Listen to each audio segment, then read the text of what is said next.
अस्सलामुअलैकुम and a very good morning. क्या हाल चाल।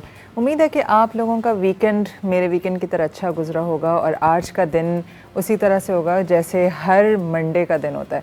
हम जब बचपन में स्कूल जाया करते थे तो अक्सर हम सोचते थे कि भाई फ्राइडे को तो हमें इतनी खुशी महसूस होती क्योंकि अगले 2 दिन की हमारी छुट्टी आ रही होती है और संडे की शाम से अजीब सी तबीयत हो जाती थी, जैसे फ़ज़ा में भी उदासी, और हम हर उस शख्स को एनवी करते थे जिसको अगले दिन स्कूल नहीं जाना होता था।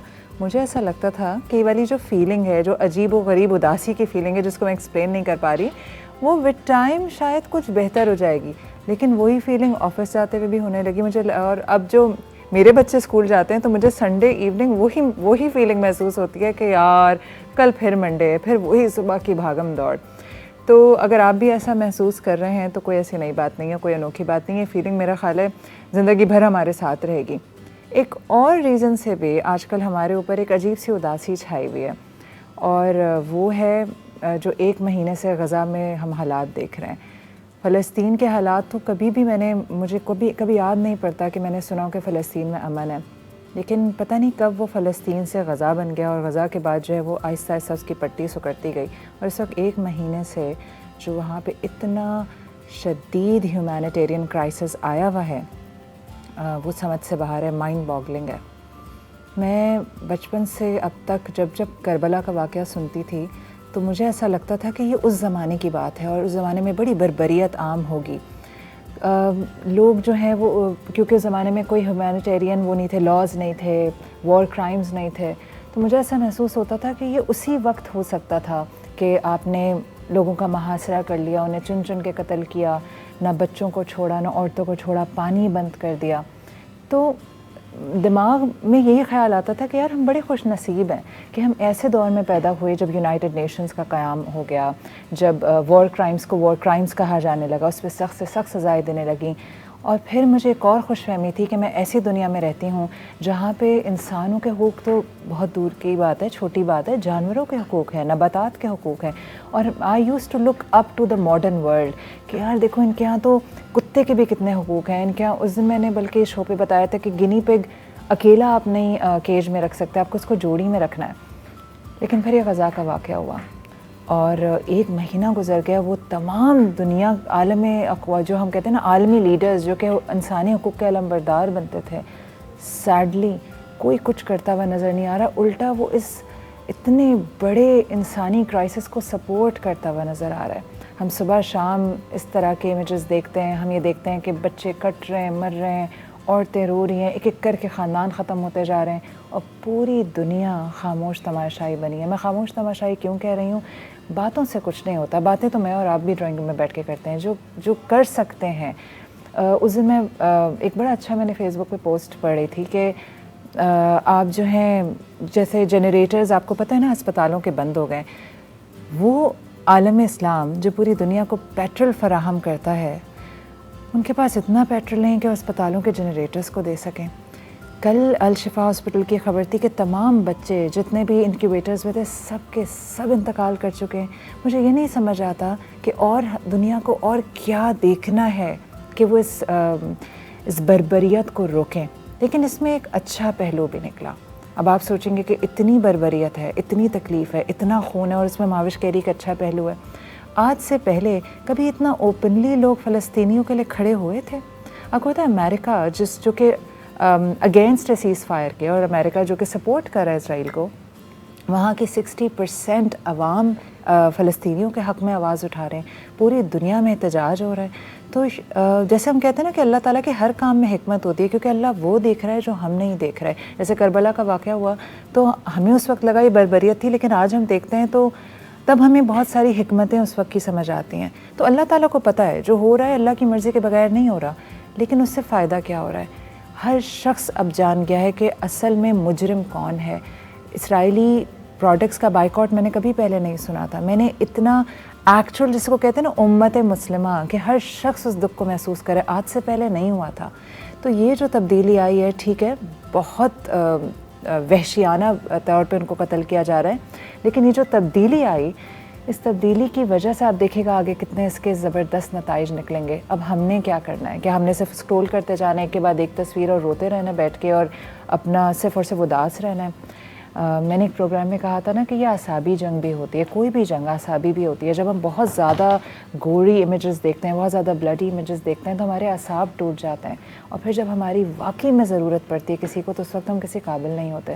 तो आपने 3 काम करने हैं। सबसे पहले तो बहुत सारी दुआ, तहज्जुद में उठ के अल्लाह से मांगिए, क्योंकि at the end of the day सब चीज़ों पे कादिर तो अल्लाह है और अल्लाह की मर्ज़ी से पत्ता नहीं हिलता। तो जब हमारे पास इतना बड़ा टूल मौजूद है तो उसको इस्तेमाल कीजिए। दूसरी बात ये कि आप ये उनसे उनका सब्र और पेशेंस और उनकी हिम्मत और रेजिलियंस सीखें कि किस तरह इतनी तकलीफ़ में भी वो अल्लाह का शुक्र अदा कर रहे हैं, वो डट के खड़े हैं। ये हमारे लिए बहुत सीखने वाली बात है इसके अंदर कि हम अपनी छोटी छोटी तकलीफ़ों पे इतना रोना धोना शुरू कर देते हैं, हिम्मत हार जाते हैं। आपने उनसे हिम्मत सीखनी है। तीसरा, आप ये मत सोचिए कि मेरे एक बाइकआउट करने से क्या होगा या मेरा एक पोस्ट लगाने से क्या होगा। ये जो हम पोस्ट शेयर करते हैं, जो हम आवाज़ उठाते हैं, इससे हमारे लीडरों, ये जितने भी दुनिया के वर्ल्ड लीडर्स हैं, इन पे प्रेशर बढ़ता है। और अब यकीन कीजिए इस वक्त बहुत प्रेशर है पूरी दुनिया के लीडर्स पे, क्योंकि हर प्लेटफॉर्म पे बात हो रही है। आप मुझे कहने की ज़रूरत नहीं है, हमारी न्यूज़ फीड इससे भरी हुई होती है। तो फ़िलहाल करने वाला काम ये है कि उदास होने के और हिम्मत हारने के और अल्लाह ताला की रहमत से मायूस होने के बजाय ये सोचिए कि इसमें जो हिकमत है अल्लाह की वो मुझे और आपको नज़र नहीं आ रही, और अभी कोई बहुत ही बड़ा मौज़ा हम अनकरीब देखेंगे। इसी थॉट पे मैं ले रही हूँ छोटा सा ब्रेक। कहीं नहीं जाना है आपने, जुड़े रहिए सुबह 9 के साथ। ब्रेक के बाद मेरी आपसे मुलाकात होगी जहां मैं आपसे न्यूज़ रूम में, और मैं आपसे शेयर करूंगी कुछ दिलचस्प मालूमात। मिलती हूँ आपसे एक छोटे से ब्रेक के बाद।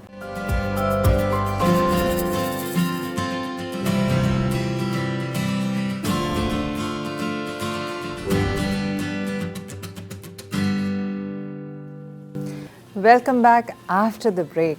ब्रेक पे जाने से पहले मैंने आपको काफ़ी उदास कर दिया था, क्योंकि मुझे ख़ुद इतनी ज़्यादा उदासी महसूस हो रही थी, लेकिन मैंने सोचा कि थोड़ा सा मूड बेहतर करते हैं। वैसे भी मंडे है, और मंडे की वो एक मंडे का भी आपको पता है, अंग्रेज़ जो है मंडे को मोर्न डे भी कहते हैं। मोर्न क्या होता है? दुख, उदासी, मातम। Anyway, coming back to this, हम मेरे पास दुनिया भर से बहुत इंटरेस्टिंग मालूमात है जो कि मैं आपसे अभी शेयर करने वाली हूँ। सबसे पहले मैं बात करूँगी ऑस्ट्रेलिया के एक रिहायशी इलाके की जिसका नाम है कूबर पैडी। कूबर पैडी जो है ऑस्ट्रेलिया के सदर्न ऑस्ट्रेलिया में है, और वो उसकी जो हैरत अंगेज़ बात है कि वो पूरा का पूरा जो इलाका है जहाँ लोग रहते हैं वो सारा अंडरग्राउंड है। अब वो अंडरग्राउंड क्यों है?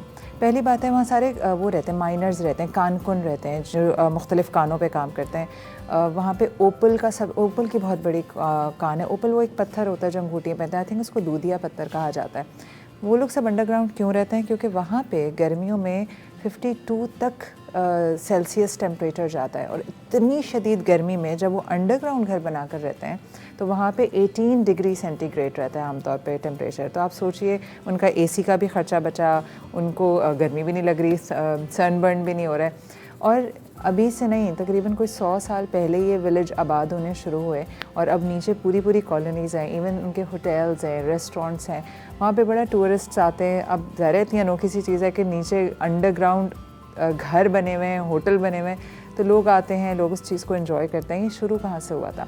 पहले क्या होता था कि जो कानकुन होते थे वो गर्मी के मारे नीचे कान में ही सो जाया करते थे। फिर उन्होंने सोचा कि कान में हम ऐसे क्यों सो रहे हैं, हम यहाँ पे क्यों ना घर बना लें। तो अब आप जो स्क्रीन पे देख रहे हैं तो ये प्रॉपर घर और प्रॉपर रेस्टोरेंट्स बने हुए हैं। अगर आपको ऑस्ट्रेलिया जाना हो और ऑस्ट्रेलिया के साउथ में जाना हो तो do try to visit Cooper Paddy. दूसरी मेरे पास इसी तरह एक और जगह की फ़ैसिनेटिंग ख़बर है। हमने बहुत सारे थीम पार्क्स देखे होते हैं, जैसे मुख्तलिफ़ थीम पार्क्स होते हैं ना, कोई डायनासोर की थीम पे है, कोई फ़ेरारी थीम पार्क है, दुनिया भर में मुख्तलिफ़ थीम पार्क्स हैं। ये एक बहुत ही अनोखा थीम पार्क है। ये है जनाब यारी कनमिंग चाइना में, और वहाँ पे उन्होंने क्या बनाया, उन्होंने किंगडम ऑफ स्मॉल पीपल बनाया है। इस थीम पार्क में कोई 100-150 बौने हैं, और उनके हिसाब से छोटे छोटे घर, छोटे कैसल्स, अब आपको स्क्रीन पर नज़र आ रहा होगा, पूरा थीम पार्क ही उन छोटे लोगों के हिसाब से बनाया है। कई लोगों को लगता है कि ये तो बड़ी गलत बात है, आप किसी की डिसेबिलिटी को इस तरह से उस पर पैसे कमा रहे हैं, लेकिन अगर आप तारीख़ उठाकर देखें तो सर्कस में हमेशा कोई ऐसा शख्स रखा गया जिसकी कोई अजीब व गरीब उसके अंदर कोई डिसेबिलिटी तो मैं नहीं कहूँगी कि अल्लाह ताला ने उसको मुख्तलिफ बनाया तो उसको सर्कस में रखा गया। इसी तरह बहुत सारी मूवीज़ में हम देखते हैं कि छोटे बोनों को इस्तेमाल किया जाता है। तो इन्होंने थीम पार्क जो है वो उन्होंने सोचा कि इतने सारे लोग बोनों को इस्तेमाल करें तो हम पूरा का पूरा थीम पार्क क्यों ना बना लें। उसको लिटिल किंगडम कहा जाता है। लेकिन जब आप इनसे पूछें कि क्या ये एक्सप्लॉइटेड फील करते हैं, क्या इन बोनों को भी ऐसा महसूस होता है कि हमारे साथ ज़्यादती हो रही है, तो कहते हैं ऐसी कोई बात नहीं है हमें, बल्कि फ़ाइनली कोई ऐसी जगह मिली जहाँ पे सब हमारी तरह हैं। अदरवाइज़ हम जब जाया करते थे, सड़क पे निकला करते थे, तो लोग हमें बड़ी अजीब नज़रों से देखते थे। और यहाँ एवरीबडी इज़ अप्रिशिएटिंग अस, हर कोई हमें देख के खुश होता है। तो अगर आपके चाइना जाना हो और आप कनमिंग में जाएँ तो वहाँ पर इस लिटिल किंगडम को विज़िट करना मत भूलिएगा। अब मैं बात करूंगी, क्योंकि अजीब व गरीब चीज़ों पे बात हो रही है, हैरत अंगेज़ चीज़ों पे बात हो रही है, तो यहाँ पे है एक जनाब अली, एक परिंदे के बारे में बात करूंगी जो परिंदा कहते हैं प्री हिस्टोरिक परिंदा, डायनासोर के बाद से ये चला आ रहा है। आपको स्क्रीन पे बड़ा ये मुख्तलिफ सा परिंदा नज़र आ रहा होगा। इसका नाम है शूबिल स्टॉर्क। शूबिल स्टॉर्क की ख़ास बात यह है कि ये इसकी बीक इतनी कोई मज़बूत है कि ये छोटे क्रोकोडाइल्स भी खा जाता है। ये मॉनिटर लिजर्ड, फ्रॉग्स, क्रोकोडाइल्स, ये सब खा लेता है। शुक्र इंसानों को काटता और खाता नहीं है, इंसान इसके करीब जा सकते हैं। और ये अक्सर घंटों, आपको लगेगा कि ये एक स्टैचू है, लेकिन ये घंटों आपको घूरता रहेगा खड़े होकर, क्योंकि ये बहुत अच्छा शिकारी होता है। तो ये बिल्कुल स्टैंड स्टिल खड़ा हो जाता है, आपको देखता रहेगा देखता रहेगा देखता रहेगा और अचानक से हमला करेगा। शूबिल स्टार्क ना सिर्फ इतना ख़तरनाक परिंदा है, इसकी एक और क्वालिटी है, ये 5 फीट तक लंबा हो सकता है और हल्का इतना है कि ये उड़ता भी है। शुक्र है पाकिस्तान के दूर दूर तक करीब, मतलब हमारे इर्द गिर्द ये नहीं पाया जाता। ये अफ्रीकन कुछ ममालिक में है, वैसे भी एक्सटिंक्ट हो रहा है, बहुत थोड़े से शूबिल स्टार्क रह गए हैं। ये सूडान में, ज़ाम्बिया में, वहाँ के वेटलैंड्स में आपको मिलेगा। तो शूबिल स्टार्क को आप गूगल कीजिएगा और आप उसके बारे में, इसकी आवाज़, मैं ये आपका काम है, आप उसको गूगल करें और आप इसकी आवाज़ सुने। इस कदर कोई मुख्तलिफ आवाज़ है कि ऐसे परिंदे जैसी आवाज़ तो नहीं होती। तो मैं शुक्र अदा करी थी पाकिस्तान में, और कराची में तो बिल्कुल भी नहीं है। इसके बाद मैं बात करूँगी एक बहुत ही इंटरेस्टिंग। अक्सर ऐसा होता है आपके साथ कि आप नींद से जागे और आपने को बहुत अच्छा ख्वाब देख रहे थे, जब आपकी बेगम ने या मियाँ ने या बच्चों ने आके जगा दिया, और आपको अब आप बहुत अच्छे ख्वाब से उठे और अगले ही में आपको कुछ याद नहीं मैं क्या देख रहा था। अच्छा, बुरे ख्वाब याद रहते हैं, नाइटमेयर देख लेना तो पूरा हम सुनाते भी हैं दूसरे को कि मैंने क्या देखा। अच्छा ख्वाब अक्सर भूल जाता है। तो जापानी साइंटिस्ट ने इसका हल निकाल लिया है। वो MRI के ज़रिए आपके ब्रेन का स्कैन करते हैं और वो 60% एक्यूरेसी से आपका दोबारा ख्वाब को रिकन्स्ट्रक्ट करके आपको दिखा देते हैं। तो क्या ही अच्छा हो कि आप नींद से उठें और आप कहें कि मैंने बड़ा अच्छा ख्वाब देखा था, चलो भाई सब लोग आ जाओ, हम मॉनिटर पे ख्वाब लगा कर देखते हैं। और ये वक्त दूर नहीं है कि आप अपने ख्वाबों को बहुत बाआसानी दोबारा रीप्ले करके देख सकते हैं, थैंक्स टू जापानीज़ साइंटिस्ट्स। और आखिरी बात, ह्यूमन AI पेन जो कि लॉन्च हो गई है वेरी रिसेंटली। ये जो हमारे हाथ में स्मार्टफ़ोन है और जो एप्पल के इतने महंगे महंगे फ़ोन्स ख़रीद रहे हैं, इनका दौर होने वाला है ख़त्म, क्योंकि ये पूरा फ़ोन एक छोटी सी पिन की सूरत में आप यहाँ पॉकेट में लगा सकते हैं। और अगर आपको उसको देखना है तो उसका जो अगर आपको उसका इमेज चाहिए तो आप इस तरह से देख के जब आप ऑन करते हैं तो आपके हाथ पे वो लेज़र से बना देता है। तो आपकी स्क्रीन आपका हाथ है, आपका पूरा का पूरा सेलफ़ोन आपकी छोटी सी पिन है। और इस पिन की खासियत ये है कि ये जैसे हमारी ChatGPT नहीं है, आप उससे कुछ भी पूछो, कुछ भी करो, उसके पास हर बात का जवाब है। इसी तरह ये भी उस GPT के ही मॉडल पे बेस करके बनाई गई है। और ये बनाई किसने है? 2 जो लोग हैं उनमें से एक जो है वो पाकिस्तानी है मगर अमेरिका में ही रहते हैं। वो दोनों एक्स एप्पल एम्प्लॉइज़ थे और उन्होंने ह्यूमेन AI पेन ईजाद की है। अभी तो मार्केट में ये $699 की दस्तयाब है, जो कि एप्पल से कम है प्राइस, मगर फ्यूचर में इसकी इस टेक्नोलॉजी की प्राइस और कम होगी। और आइंदा आने वाले दिनों में हम जो हाथ में फ़ोन लेके कैरी करते हैं, वो फ़ोन हमारा छोटी सी पिन की सूरत में यहाँ पे पॉकेट में या कहीं पर भी लग जाएगा। That's it for today. कल फिर मैं कुछ बहुत इंटरेस्टिंग मालूमात लेके आपके साथ हाजिर होंगी। तो ये वाला जो सेगमेंट है, अच्छा मुझे बड़ा, मैं एंजॉय करती हूँ ख़ुद भी इसको बनाने में। और अब तो ये हो गया कि मेरे बच्चे भी मुझे लाला के न्यूज़ दे रहे होते, मामा why don't you tell this on TV। आपसे मैं अब एक छोटा सा ब्रेक लूँगी, उसके बाद मैं जाऊँगी शेफ साइमा के किचन में। तो see you after the break.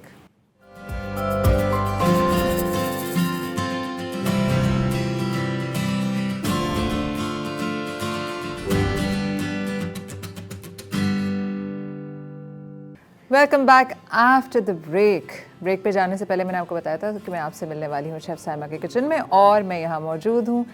मिलते हैं साइमा से और जानते हैं कि वो आज क्या बनाने जा रही हैं। अस्सलाम वालेकुम। वालेकुम अस्सलाम वरहमतुल्लाहि व बरकातहू। क्या हाल चाल है आपका? बिल्कुल ठीक, अल्हम्दुलिल्लाह। वीकेंड कैसा गुजरा आपका?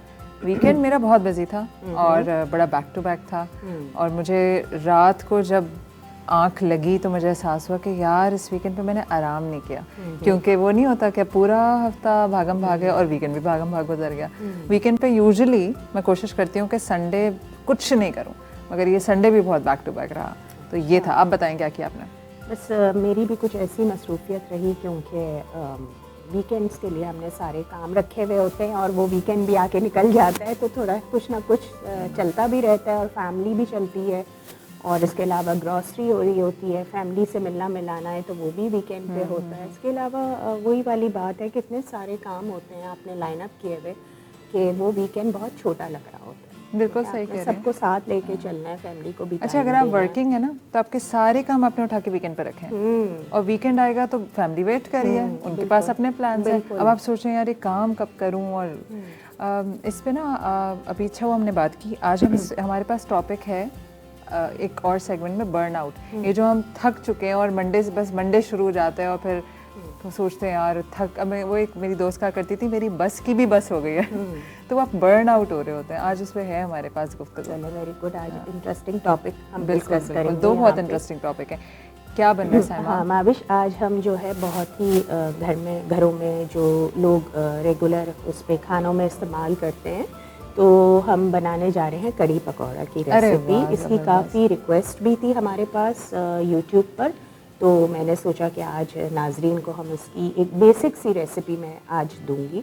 बेसिक मतलब? बेसिक मींस कढ़ी में भी लोगों का एक वेरिएशंस हैं, और कढ़ी के हिसाब से हम बात, चूँकि आज हम कढ़ी सिखा रहे हैं तो मैं थोड़ा सा एक इसकी बैक हिस्ट्री देना चाहूँगी इस वक्त। बिल्कुल बताइए। अच्छा, कढ़ी जो है वो इंडिया के राजस्थान से इसका ओरिजिन है मेनली, और उसके बाद फिर गुजरात के बाद सिंध, और सिंध के बाद फिर पंजाब में आई है, और डिफरेंट वेरिएशंस के साथ इसको बनाया जाने लगा। इसके अलावा राजस्थान, चूँकि आपको पता है डेजर्ट है, तो वो वहाँ पर वो लोग अपने खानों में जो है वो डेयरी का बहुत इस्तेमाल करते थे। तो दही, दूध, तो उससे वो लोग काफ़ी ज़्यादा जो है कुकिंग किया करते थे, अपने सालन में भी डाल देते थे। सही। तो राजस्थान से मेन इसका जो ओरिजिन हुआ वो इसी तरीके से हुआ कि ये एक कढ़ी टाइप की चीज़ वहाँ पे उन्होंने फॉर्म की।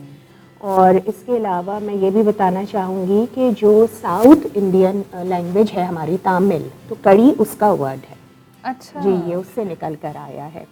वैसे पाकिस्तान में भी इसको काफ़ी वेरिएशन के साथ बनाया जाता है। शायद आप जानती हों कि ये वेजिटेबल में भी बनाई जाती है। Really? जी, कोई लोग इसको दही से बनाते हैं, कुछ लोग इसको लस्सी से बनाते हैं, और थर की साइड पे वेजिटेबल करी बनाई जाती है जो हमारा सिंध थर है, और पंजाब में जो कड़ी बनाई जाती है वो पकौड़े के साथ होती है। मगर जैसे आपने सुना होगा माविश, शायद आप जानती होंगी कि अक्सर जो प्रोग्राम्स शो कर रहे होते हैं उसमें वो लोग बताते हैं आज हम पंजाबी कड़ी बनाने जा रहे हैं। तो उसका जो डिफरेंस है वो मैं आज नाजरीन को बता रही हूँ, और पंजाबी कढ़ी हम फिर बनाएंगे, ट्राई करेंगे। डिफरेंस सिर्फ ये होता है कि जो सिंधी कढ़ी है, यानी सिंध में जो बनाते हैं हम लोग, वो थोड़ी सी डाइल्यूट होती है, उसका टेक्सचर डाइल्यूट होता है, और हम पकौड़े जो हैं वो नॉर्मल अपने प्याज और उसके साथ बनाते हैं।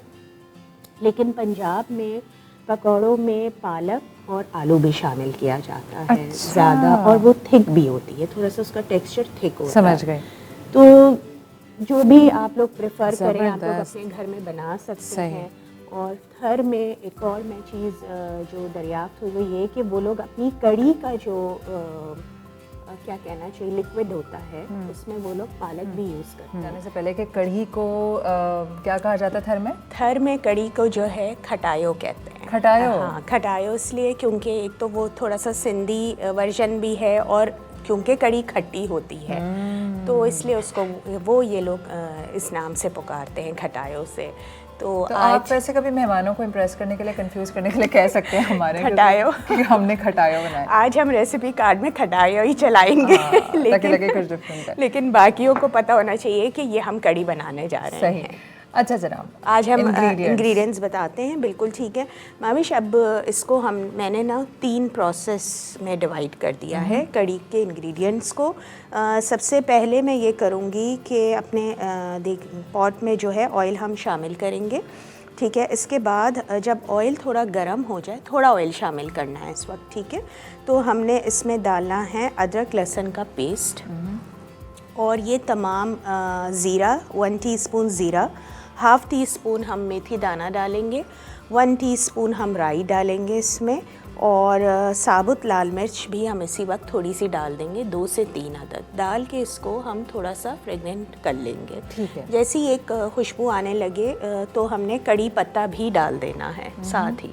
तो ये नंबर 1 हमने तड़का लगा दिया इस वक्त ऑयल में, तमाम इन्फ्यूज़ कर दिए हमने ये वाले सारे जो राई दाना वगैरह के मसाला जात। फिर हमने करना ये है कि हमने अपनी कड़ी बनानी है। तो कड़ी के लिए मैंने यहाँ पे 6 टेबल स्पून बेसन ले लिया है, और इसमें अब हम पकौड़ों के लिए कड़ी के लिए अज्जा शामिल करेंगे, जिसमें मेरे पास 400 ग्राम के बराबर दही है। ये दही मैं इसमें शामिल कर दूंगी, ठीक है। फिर मैंने इसमें हल्दी डालनी है 1 टीस्पून। फिर मैं इसमें 1 टीस्पून ही रेड चिली पाउडर ऐड करूंगी, और नमक मैं अभी ऐड नहीं करूंगी, क्योंकि नमक ऐड करने से कड़ी बिल्कुल पतली हो जाती है अगर आपने शुरू में ही नमक ऐड कर दिया। जी बिल्कुल, ये टिप है।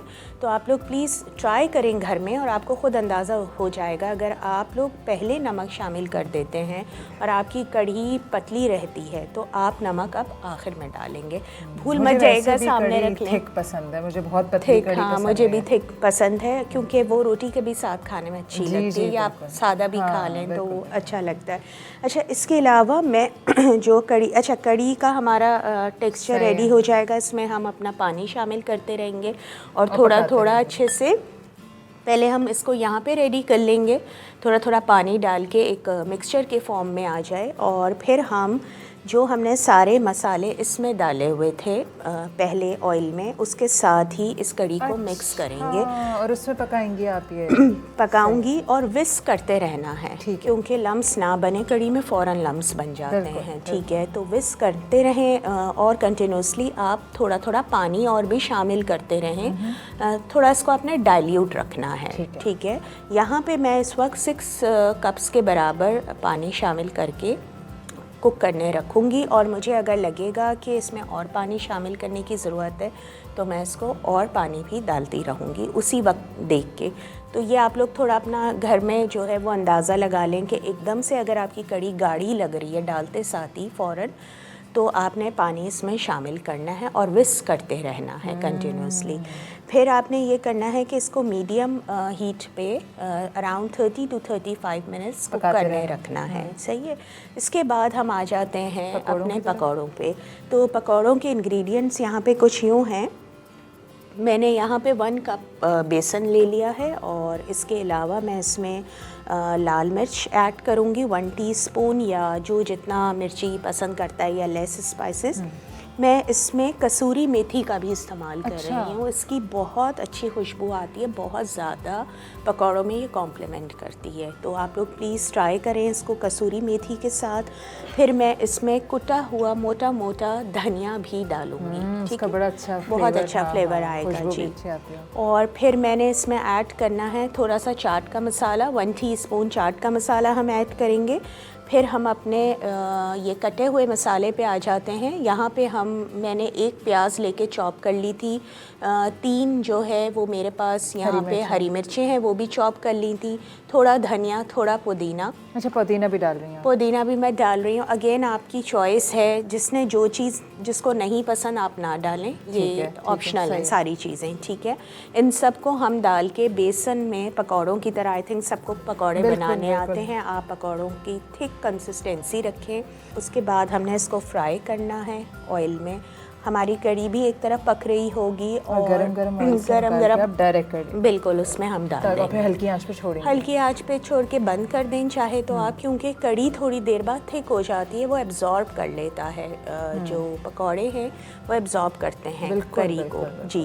तो हम काम शुरू करें? हम काम ऐसे शुरू करते हैं कि अभी मैं ठीक है अपना ये चूल्हा जला लेती हूँ माविश, बल्कि आप जलाएं प्लीज़, मैं इसको दिखाना चाह रही थी। एक मिनट, एक सेकंड। जल क्यों नहीं रहा? नहीं यार, ये नहीं जल रहा। खैर आप वो करें, मिक्स करें। मैं चूल्हा जलाने की चूल्हा हम बाद मैच में कर बॉक्स लेते अगर हैं। मुझे मिल जाए। नहीं, मैं इसको जो हूँ यहाँ पर ये दिखा देती हूँ अभी कि हम करी का मिक्सचर कैसे रेडी करें, ठीक है। तो यहाँ पे मैंने इसमें जो है बेसन में लाल मिर्च डाल दी है।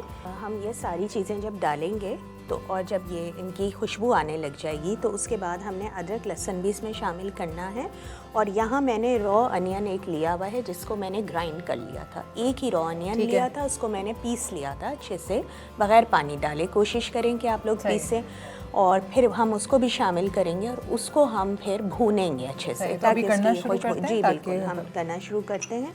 मैं ये वाला चमचा उठा रही हूँ या कोई बड़ा लूँ? नहीं, आप यही उठा लें। अच्छा, इसमें मैं ये पहले चलाती आती हूँ। हाँ, आप देखते रहें जले जी, जले ना। ये हाफ़ टी स्पून मैंने इसमें ये डाल दिया है। और राई हम डालेंगे, राई से बहुत अच्छा टेस्ट आता है। 2 टीस्पून यहाँ मैंने राई भी शामिल कर दी है। इसके अलावा मैं इसमें यहाँ थोड़े से कड़ी पत्ते अभी डाल रही हूँ, और थोड़ी सी साबुत लाल मिर्चें भी हम अभी ऐड करेंगे, और फिर कुछ हम साबुत लाल मिर्चें और बघार हम आखिर में भी देंगे। ठीक है, ऊपर से बघार जाएगा ना? ऊपर से भी बघार जाएगा जी। अच्छा, ये यूनिक है कि मैं जो कड़ी बनाती हूँ ना उसमें पहले मैं बघार नहीं ऐड करती। हाँ, मैं बघार एंड में ऐड करती। पहले मैं भी नहीं करती थी, अब मैं थोड़ा दूर हो रही हूँ। अब आपकी बात है। ये मुझे एहतजाज कर रहा है। क्या चाहिए आपको? वो पानी चाहिए होगा ताकि हम यहाँ पे थोड़ा सा पानी डालें पहले भून। नहीं, इसमें पानी ना डालें, इसमें पानी नहीं डालिएगा। मुझे कड़ी बनाने के लिए पानी चाहिए। इसको तो मैं अभी थोड़ा सा ये करके देखें, हल्का सा आपको एक एरोमा फील होना शुरू हो रहा होगा। अच्छा खासा जी, तो बस अब यहाँ पर हम अपना जो ग्राइंड किया हुआ अनियन है वो हम डालेंगे। पानी मैं बार बार इसलिए मना कर रही हूँ ना डाल के पीसें, वरना जब ये जाएगा ना ऑयल में तो फिर ये बहुत उड़ेगा पानी भी इसका। प्लीज़ वहाँ रख दीजिए, थैंक यू।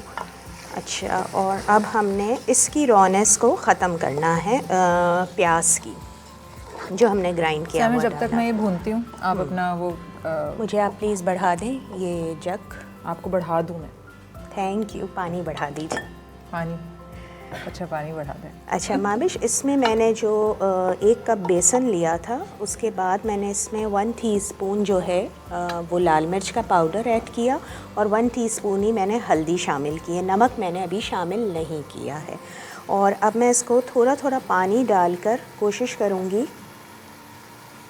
कि इसको स्मूथ पेस्ट बना लें हम, और फिर हम आपके हाथ अच्छा, हम एक स्मूथ पेस्ट बनाएंगे। कोई और चमचा या कोई वो चाहिए आपको? नहीं, मुझे ज़रा इससे ही काम करने में आसानी लगती है जी। ताकि देखिए, मैंने अभी बहुत ज़्यादा पानी नहीं डाला क्योंकि हमने इसमें दही भी ऐड करनी है, ठीक है ना। अभी मैंने सिर्फ इतना ही डाला है कि ये एक स्मूथ पेस्ट बन जाए। और ये देखिए यहाँ पर इस वक्त ये अच्छा, मैं तो ये सब डाल के ब्लेंडर में डाल देती हूँ। मैं भी ब्लेंडर में डाल देती हूँ, मगर यहाँ पे इस वक्त आवाज़ का इशू था। मैं इसलिए कही थी कि लोग अगर इनको ये लग रहा है कि इतनी मेहनत करनी है तो ज़रूरत नहीं है, आप ये सब मिला के ब्लेंडर में ब्लेंड कर लें। बिल्कुल, आप इसको एक जग में डालें अपने ब्लेंडर के, और सारी चीज़ें और एक ब्लिट्स कर लें, फ़ौरन से ये रेडी है। अब यहाँ पर हम इस वक्त ब्लेंडर चला नहीं सकते थे, इसलिए मैंने आपको मैनुअली भी दिखा दिया, उन लोगों के लिए भी जिनके पास मशीन का मसला है जी, जग नहीं है तो वो। सर, मैं जिनके पास मशीन का मसला है वो प्याज कैसे पीसेंगे ये सोचो। तो वो चॉप किया हुआ प्याज डाल सकते हैं, या कद्दूकश कर लें। कद्दूकश जो आता है ग्रेटर, उससे आप प्याज डाल दें। और वरना आप प्याज उबाल के पीस सकते हैं? उबाल के जैसे मैश कर ली? हाँ, ट्राई किया जा सकता है, मैंने कभी ट्राई नहीं किया। आप ट्राई करें और बताइएगा कि ये मेरी बताया हुआ टोटका वर्क किया या नहीं किया, और अगर नहीं किया तो नेक्स्ट टाइम मैं टोटकों से परहेज़ करूँगी। नहीं, मेरे हिसाब से हो जाना चाहिए माविश, क्योंकि आपने उसको बॉईल कर लिया और मैश कर लिया तो वो इसी कंसिस्टेंसी में आ जाएगा। लेकिन जो लोगों के पास पीस नहीं सकते, आप इस स्टेज पर इस पे चॉप किया हुआ एक अनियन भी डाल सकते हैं। साइमा, जब जब आपको पानी चाहिए हो आपने मुझे मांगना है। ठीक है। मैं आपको पानी दे दे के सब आपका मांगूंगी। अब माविश आप ये देखिए, यहाँ पर हमारा बैटर तैयार होता जा रहा है आहिस्ता आहिस्ता, लेकिन ये काफ़ी थिक होगा। अब इसके अलावा मैं इसमें एडिशनल 4 to 5 कप्स पानी शामिल करूँगी देगची में डालने के बाद, और इसी विस्क की मदद से मैं इसको चलाती रहूँगी ताकि ये सारा अच्छे से, और जो भी इसमें मसाले हैं जी वो इसमें हम लाल मिर्च, नमक, हल्दी कुछ शामिल नहीं करें क्योंकि हमारी करी में ऑलरेडी वो मसाले जा चुके हैं। नमक नहीं शामिल किया है हमने। बहुत अच्छी खुशबू आ रही है साइमा। बस माविश इसको हम डालते हैं और फिर आप ब्रेक लेना चाहें तो बिल्कुल ब्रेक लीजिए। मैं ब्रेक ले लूँ? हाँ बिल्कुल, आप ब्रेक की तरफ चलें। और आप एक नज़र कर रही हैं। मैं ब्रेक ले लेती हूँ।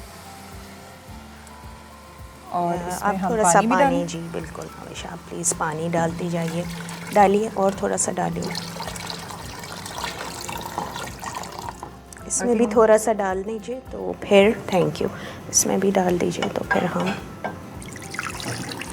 बस इसको, हाँ अभी मैं इतना ही पानी डाल रही हूँ। ब्रेक ले लेते हैं जब तक। बिल्कुल, आप ब्रेक की तरफ जाइए। अच्छा साइमा, अब ये पकता रहेगा 20 से 25 मिनट? बिल्कुल, इसको पकाना है हमने। पहले इसको एक बॉयल आ जाने दीजिए। ठीक है। जैसे ही बॉयल आ जाए आप इसको मीडियम हीट पे रखें। इस पे भी नज़र रखनी होगी, ऐसा नहीं है कि आप लोग छोड़कर इधर उधर चले जाएं। इसको कंटिन्यूसली विस्क करते रहें। विस्क करने से इसकी कंसिस्टेंसी बहुत अच्छी आएगी। और बस जब ये कुक हो जाए आपने इसको बंद करना है, साथ साथ आपने पकौड़ों की तैयारी करनी है। ठीक है। और मैं भी बिल्कुल इसी तरीके से यहाँ पे करूँगी। सही है। अब हम ले रहे हैं एक छोटा सा ब्रेक। आपने कहीं नहीं जाना, क्योंकि ब्रेक के बाद हम जिस टॉपिक पे बात कर रहे हैं वो बहुत ज़रूरी है। मैंने सुबह सुबह बात की थी कि हम गज़ा की पिक्चर्स देख देख के सिर्फ तकलीफ़ में हैं, अजियत में हैं और बहुत डिप्रेस्ड हैं। करने वाला क्या काम है वो जानेंगे इस छोटे से ब्रेक के बाद।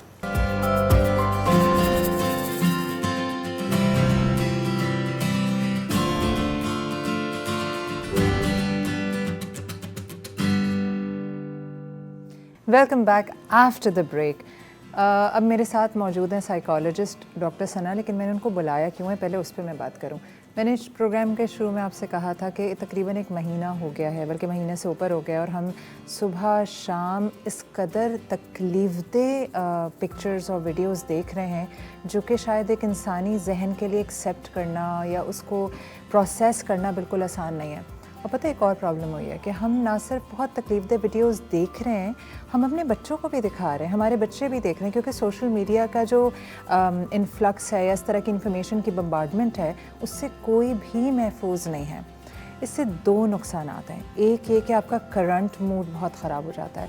आप जब इस तरह की इमेजेस देखते हैं जिसके लिए आपका जहन बना ही नहीं है और आपके दिल इतना कोई स्टील का नहीं है, और जब आप देखते हैं तो अब आपके साथ क्या होता है कि आपका दिन शुरू हो रहा है इस इमेजेस के साथ। दिन भर आप ये देख रहे हैं तो आपकी प्रोडक्टिविटी ख़राब होगी, आपका मूड ख़राब होगा, आपके ताल्लुकात अपने इर्द गिर्द के लोगों से ख़राब होंगे और आप एक उदासी महसूस करते हैं, कॉन्स्टेंट उदासी।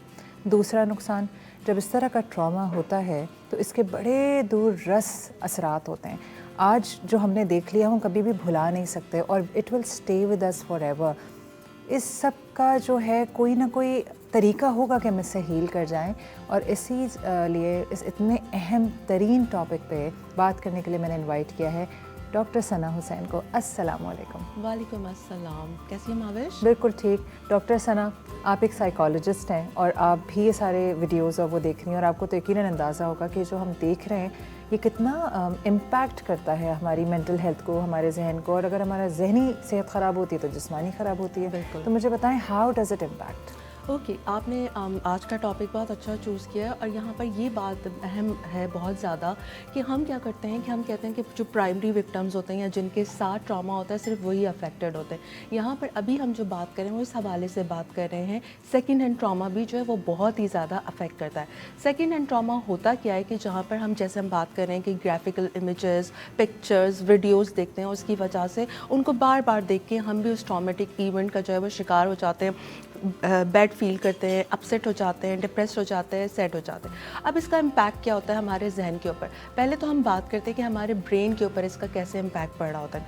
हमारा जो एरिया है ब्रेन का जो रिस्पॉन्सिबल है मेमोरीज़ को क्रिएट करने के लिए और मेमोरीज़ को स्टोर करने के लिए, इमेजेस को जो है वो स्टोर करने के लिए, वो हिप्पोकैम्पस कहलाता है। और जो हमारा एक और जो ब्रेन का सिस्टम है एमिगडाला, वो क्या करता है कि वो अलार्म सिस्टम है जो किसी भी डेंजरस सिचुएशन के अंदर रिस्पॉन्ड करता है। फिर हमारा एक और पार्ट है जिसको जो ब्रेन का वो प्री फ्रंटल कॉर्टेक्स कहलाता है, जिसका काम क्या होता है कि वो रैशनल डिसीजन मेकिंग के अंदर हेल्प करता है। अब होता क्या है कि जब भी हम किसी ऐसे ट्रॉमेटिक इवेंट और इंसिडेंट से इनकाउंटर होते हैं तो ये ब्रेन के सिस्टम जो है ना वो ऑटोमेटिकली गड़बड़ा जाते हैं और डिफरेंट अंदाज से रिएक्ट करते हैं। सो जहाँ पर हमें जो मेमोरीज, जो इन्फॉर्मेशन और जो भी हमें सिनेरियो नज़र आता है उसके हवाले से हमारा परसेप्शन चेंज होना शुरू हो जाता है। अब जो हमें थ्रेटनिंग सिचुएशन है वो नॉन थ्रेटनिंग लगती है, नॉन थ्रेटनिंग सिचुएशन है वो थ्रेटनिंग लगती है, जिसकी वजह से हमारी मेमोरीज जो है वो रॉन्ग स्टोर होती है। और इसके साथ क्या होता है, जब मेमोरीज ही रॉन्ग स्टोर होंगी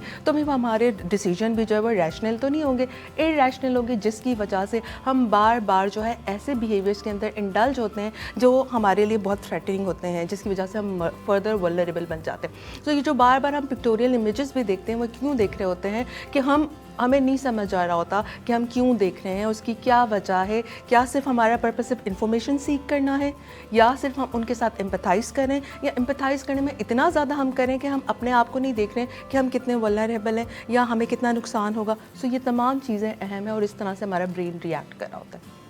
आपने जब एक बात कही कि जो पूरे दिमाग में लस्सी बन जाती है, कहते हैं ना रस्सी मत बनाओ, एक्चुअली लस्सी बन रही है। Yes. और दूसरा हम जब ये इमेजेस देख रहे हैं तो हमारी शायद हालत बिल्कुल वैसी होती है जैसे गज़ा में रहने वाले लोग जब गुजर रहे होते हैं उन्हें इमेजेस देखते हैं। Yes. क्योंकि हमें सेकंड हैंड ट्रॉमा मिल रहा है।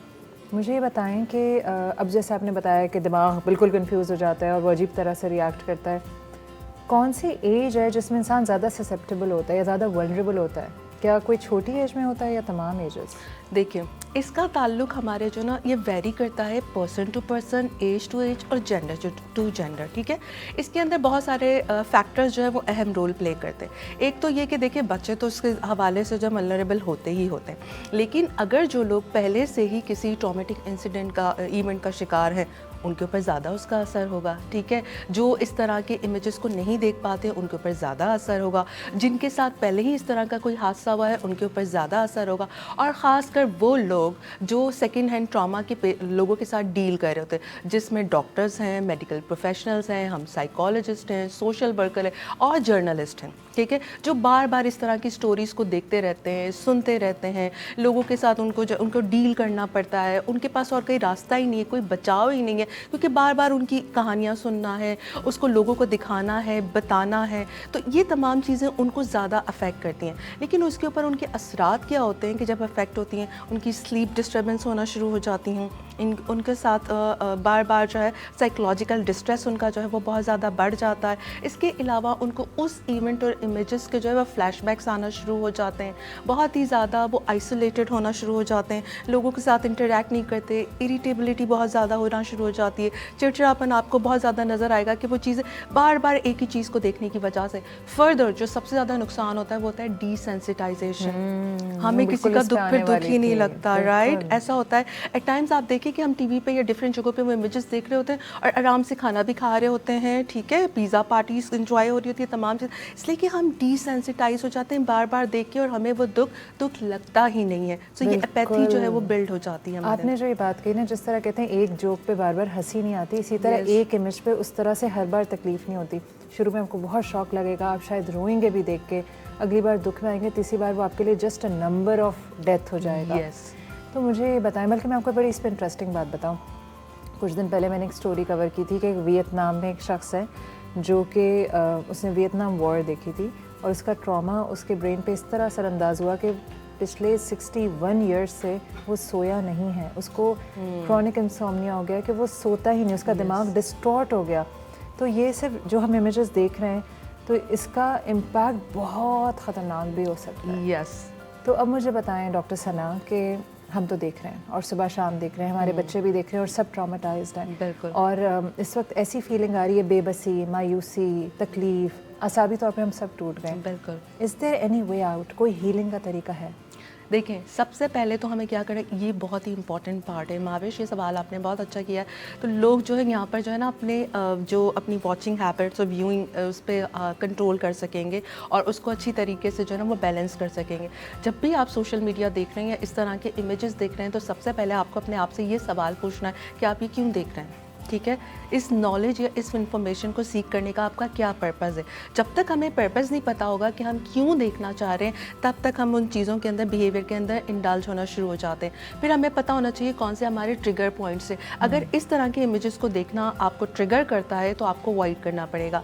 लेकिन अगर आपको लगता है कि आप सिर्फ इन्फॉर्मेशन सीख कर रहे हैं इसलिए ये इमेजेस को देख रहे हैं, तो आप ये देखें कि कोई और तरीका है कि जिसकी वजह से आप जो है इस तरह के इमेजेस जो आपको डिस्टर्ब कर देते हैं वो ना देख पाए। लाइक फॉर एग्जाम्पल, आप अखबार के ज़रिए कर सकते हैं, पढ़ सकते हैं, न्यूज़ देख सकते हैं, या किसी और फ्रेंड के थ्रू जिसने देखी हो, जो इतना ज़्यादा, जिसको इतना असर ना पड़ता हो, आप उससे इन्फॉर्मेशन सीख कर सकते हैं। मैं अक्सर लोगों से कहती हूँ कि आप ये जो 10-10 मिनट पे 5-5 मिनट पे देख रहे हैं, वो सेम ही न्यूज़ 1 घंटे बाद भी है, सेम ही वो ब्रेन को वो किक चाहिए। यस। और हमें एक और बात भी तो हो गई है, हमें ऐसा लग रहा है कि this is the contribution we are making. ये मैं नहीं करूँगा तो मैं गिल्टी हूँ, है ना? यस। तो उस गिल्ट से भी हमें निकलने की ज़रूरत है, क्योंकि मैं अक्सर लोगों से कहती हूँ कि देखें, अगर आप असाबी तौर पे टूट गए तो कल को अगर आपकी ज़रूरत पड़ गई फ़लस्तीनी भाइयों को, तो आप तो डिप्रेशन के मरीज़ बन के चादर में घुसे हुए, आप किसी काम के ही नहीं हैं। बिल्कुल। तो it's better to save yourself. Continue अपने आप को सेव करने के लिए ये भी ज़रूरी है, साथ साथ कि अगर आपको कोई और ज़रिए से इन्फॉर्मेशन मिल सकती है तो कोई और ज़रिए से इन्फॉर्मेशन ले लें।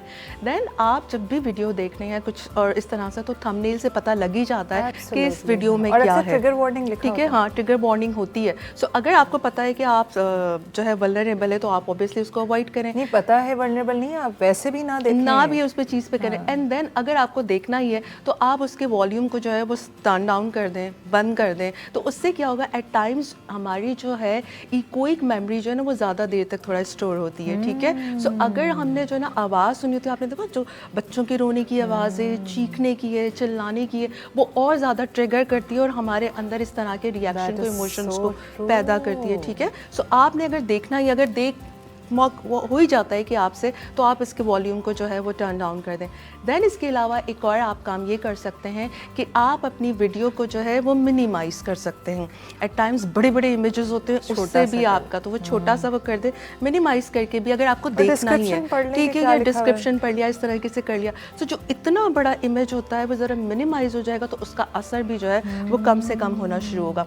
देन इसके अलावा आप क्या कर सकते हैं कि जब आपको ये हो रहा है कि देखने के बाद आपके अंदर बहुत ही ज़्यादा पेनफुल स्टेट क्रिएट हो रही है, सो आप किसी फ्रेंड के साथ बात कर सकते हैं। लेकिन यहाँ पर या वेंट करें, अपना कैथारसिस कर सकते हैं, और लोगों के साथ जो है वो अपनी बात को, कहते हैं ना हम वेंट आउट जब कर लेते हैं तो हम हल्का फुल्का महसूस करते हैं। लेकिन यहाँ पे ये भी ज़रूरी है कि वेंट आउट किसके साथ करना है। अगर वो भी रो रहा है और वो भी नेगेटिव पर्सन है और आपको कहा ये चीज़ें, तो इसका आप दोनों मिलकर बैठ के रोना शुरू कर देंगे, ठीक है। सो अब वो बढ़ता जाएगा, अब वो अपने घर जाएगा तो मज़ीद बढ़ाएगा, वो अपने घर जाएगा, अपने फ्रेंड्स के साथ जाएगा, अपनी फैमिली के अंदर जाएगा, मज़ीद बढ़ाएगा। सो ऐसे किसी के सामने वेंट आउट करें कि जो आपको कंफर्ट दे सके और जो आपके इस प्रोसेस के अंदर आपको हेल्प कर सके और आपका हीलिंग का प्रोसेस आसान हो जाए। सो इसी तरीके से हम बहुत सारी चीज़ों को कर सकते हैं। एंड देन माइंडफुल होना है, और कोई भी चीज़ हमें जो ट्रिगर करती है, हमें पता है कि वो ट्रिगर है, तो वहाँ पर अपने माइंड को जो वो शट अप कॉल देनी है कि यहाँ पे रुक जाना है, ठीक है। हम ये भी नहीं कर रहे होते,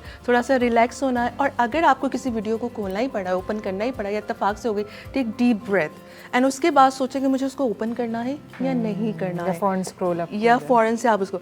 और एक और बात, रात को सोते वक्त बिस्तर पे जाते हुए बिल्कुल भी ना this is what we all do. Yes, ठीक है। हम क्या करते हैं, उसी वक्त लेके बैठे हुए होते हैं बिस्तर पे और उस मोबाइल को, और ऊपर से इस तरह की चीज़ें देखो, और फिर आपको रात में जो है उसी तरह की चीज़ें, अगर आप तो ख्वाब में भी वही आता है, इसलिए कि आपने सारा वक्त अपने आप को वही चीज़ों से, उन्हीं इन्फॉर्मेशन से फीड किया अपने ब्रेन को, तो ऑब्वियसली वो आपको आती रहेंगी। और फिर लोग कहते हैं हमारे ऊपर ये हो गया, हमारे ऊपर ये असरात हो गए, हमें ब्लड नज़र आना शुरू हो गया है ड्रीम्स के अंदर, ये तमाम चीज़ें हैं। सो आप बार बार टीवी पर, सोशल मीडिया पे यही चीज़ें देखोगे तो फिर आपका असर जो है वो इस तरीके से आपका ब्रेन जो है उन चीज़ों को ले रहा होता है। सो आपने देखना है कि किस वजह से आपके साथ ऐसा हो रहा है और क्यों हो रहा है। तो इन तमाम चीज़ों के लिए आपको सेंसिबल होना पड़ता है और सेंसिबल अप्रोच के साथ काम करना पड़ता है कि आपकी हेल्थ के लिए क्या चीज़ें बेहतर हैं, आपने कैसे देखना है। और अगर आपके घर के अंदर बच्चे इस तरीके से उस चीज़ का शिकार हो रहे हैं तो उनके भी जो है वो देखने को लिमिट करना है। बहुत दफ़ा तो लॉक भी आप लगा सकते हैं, चाइल्ड लॉक लगा सकते हैं, तो उस तरह की इन्फॉर्मेशन, और फिर आप उनको क्लियर इन्फॉर्मेशन भी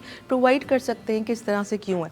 एट टाइम्स इस तरह की चीज़ें देखने से आपका वर्ल्ड व्यू भी ख़राब हो जाता है। Absolutely, आप कहते हैं कि भाई दुनिया तो सेफ प्लेस है ही और नहीं। एक और भी ना, आप सोचते हैं मैंने जी के क्या करना है, हाँ, है ना? yes. और ये जो सेंस ऑफ डिस्पोंडेंसी, डिप्रेशन और विद टाइम एपैथी यस कि अब वो जो हम लोग देखते आने वाला जो दुनिया होगी, और वैसे सना वैसे भी जो हम खून और वो सब देख चुके हैं, तो आने वाला वक्त will not be same for anyone.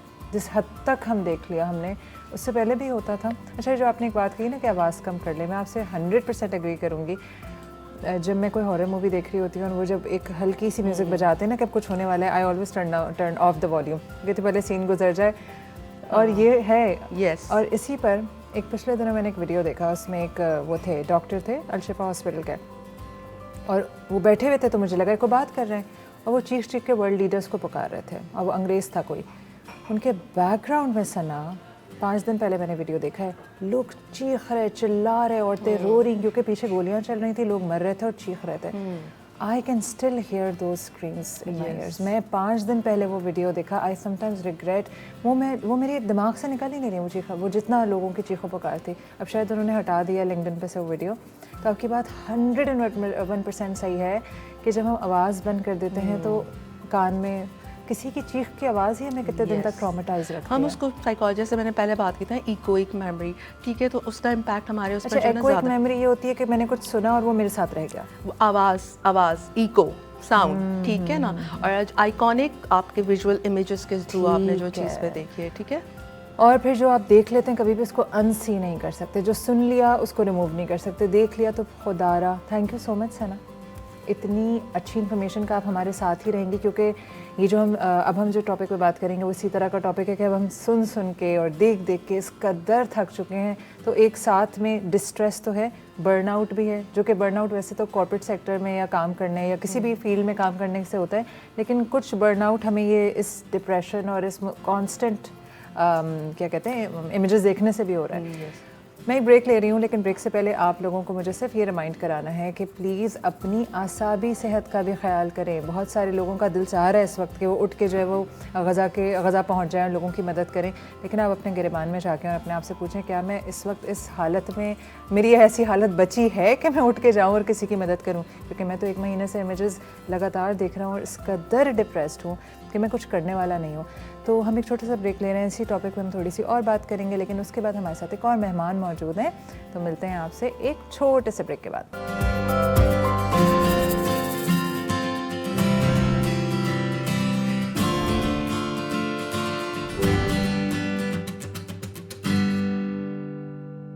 Welcome back after the break. Break से पहले हमारे पास डॉक्टर सना मौजूद थी। अब हमें एक और हमारी बहुत ही अच्छी गेस्ट ने ज्वाइन किया है, और हम पता है किस टॉपिक पे बात करें, जो कि हम सब महसूस करते हैं। एक ही जवाब है जब मैं किसी से पूछती हूँ क्या हाल है, बस ठीक, क्या हुआ यार, थक गई हूँ। बल्कि हमारी दोस्त तो बड़ी इंटरेस्टिंग बात कहती थी कि मेरी बस की भी बस हो गई है। क्या वजह है कि हम हर वक्त थके थके रहते हैं, और ये आमतौर पे थकन का इजहार वो लोग ज़्यादा करते हैं जो कोई ना कोई जॉब्स में होते हैं। वैसे तो थक गई हूँ इज़ द नेशनल फ्रेज़ हमारा, हम सबका कौमी है कि हमें ना कभी को पूछता है क्या हाल है तो हम अपने सारे मसले बता देते हैं, घुटने के दर्द से लेके बिजली के बिल तक। लेकिन ये जो थकन है और कांस्टेंट थकन है और हमें ब्रेक नहीं मिल पा रहा, तो उसका अंजाम क्या होता है, उसको वैसे कहते हैं बर्नआउट। लेकिन ये है क्या भला, बर्नआउट होता क्या है? इसीलिए मेरे पास 2 बहुत अच्छे गेस्ट मौजूद हैं जिनसे हम इसी टॉपिक पे बात करेंगे। एक मेरे साथ मौजूद है डॉक्टर सना, जो ऑलरेडी हमारे साथ मौजूद थी और हम बात कर रहे थे फ़लस्तीन और उनकी इमेजेस के ऊपर। और अब मेरे साथ ज्वाइन किया है इरम ने। इरम एक वालेकुम सलाम, इरम एजुकेशनिस्ट हैं, एक यूनिवर्सिटी में असिस्टेंट प्रोफेसर हैं। तो आप दोनों से मैं बात करूँगी, वो जो होता है ना कि मैं थक गई हूँ और मेरी बस की भी बस हो गई है, ये होती क्या है? पहले मैं सना के पास आऊँगी। सना, मुझे ये बताइए कि ये बर्नआउट होता क्या? पहले आपने जैसे बताया थका थका महसूस होना और बस की भी बस हो जाना। बस के भी बस हो जाना, ठीक है। ये क्या है, ये वर्क रिलेटेड फिनोमेना है कि जो काम के हवाले से जो भी हम लोग जॉब कर रहे होते हैं और जॉब के अंदर हम डिफरेंट सिचुएशंस को, जो स्ट्रेसर्स है जिसको हमने पहले रिजॉल्व नहीं किया होता है, वो पाइल अप हो जाते हैं और इतने ज़्यादा वो जमा हो जाते हैं कि जिसकी वजह से बॉडीली सिम्टम्स आना शुरू हो जाते हैं, इमोशनल सिम्टम्स आना शुरू हो जाते हैं और साइकोलॉजिकल सिम्टम्स आना शुरू हो जाते हैं, जिसके अंदर आपको लगता है आप हर वक्त थके थके हो, आपके अंदर इरिटेबिलिटी भी हो जाती है, आपको जो है अपने काम में दिल नहीं लगता है, आप अपनी डेडलाइंस को मिस करना शुरू कर देते हैं। जैसे आप पहले एंजॉय करके काम करते थे अब नहीं करते हैं, लोगों से जो है वो डिस्टेंस पे चले जाते हैं। समझ सकते हैं कि आपके काम के अंदर आपको कोई ना कोई प्रॉब्लम हुई है जो रिजॉल्व इशू नहीं और हुआ। आप उससे जहनी तौर पे थक रहे हैं और फिर आपको जिस्मानी भी तकलीफें महसूस हो रही हैं और अब Yes. आपको लोग जहर लग रहे हैं। इरम, मैं आपकी तरफ आती हूँ ना, आप टीचिंग प्रोफेशन में, ये टीचर्स में तो मैंने बहुत कॉमन देखा है, बल्कि हमारी टीचर्स भी जब हम while we were growing up तो कुछ कुछ टीचर्स बहुत चिड़चिड़ी होती थी और वो हमसे बेजार हो चुकी थी, मगर नौकरी उन्हें करनी थी क्योंकि टीचर एक वक्त में बहुत सारे लोगों को भुगत रहा होता है। तो टीचर्स में बर्नआउट बड़ा कॉमन है, हमें लगता है ऑफिस वालों में, लेकिन टीचर्स में भी बर्नआउट कॉमन है। तो आपको क्या लगता है, क्या वजूहात हैं कि टीचर बर्नआउट हो जाती है? टीचर का जो प्रोफेशन लोग लेते हैं ना, पहले हमें इस चीज़ को समझना होगा कि वो क्यों बीइंग ए टीचर प्रोफेशन में आते हैं। टीचर ने अगर बहुत पैसे कमाने तो कॉर्पोरेट चला जाए या अपना बिजनेस स्टार्ट कर दे, वो अल्लाह पाक ने उसको डिज़ाइन इस तरह किया होता है, उससे लोगों की इंटेलेक्चुअलिटी को ग्रो करना है, ग्रूम करना है, जनरेशन को ग्रूम करना है। तो उसका प्रोफेशन ये होता है कि जो इन्फॉर्मेशन उसने पहले से सीखी है, सीख रही है, वो आगे से उसने इम्पार्ट करनी है।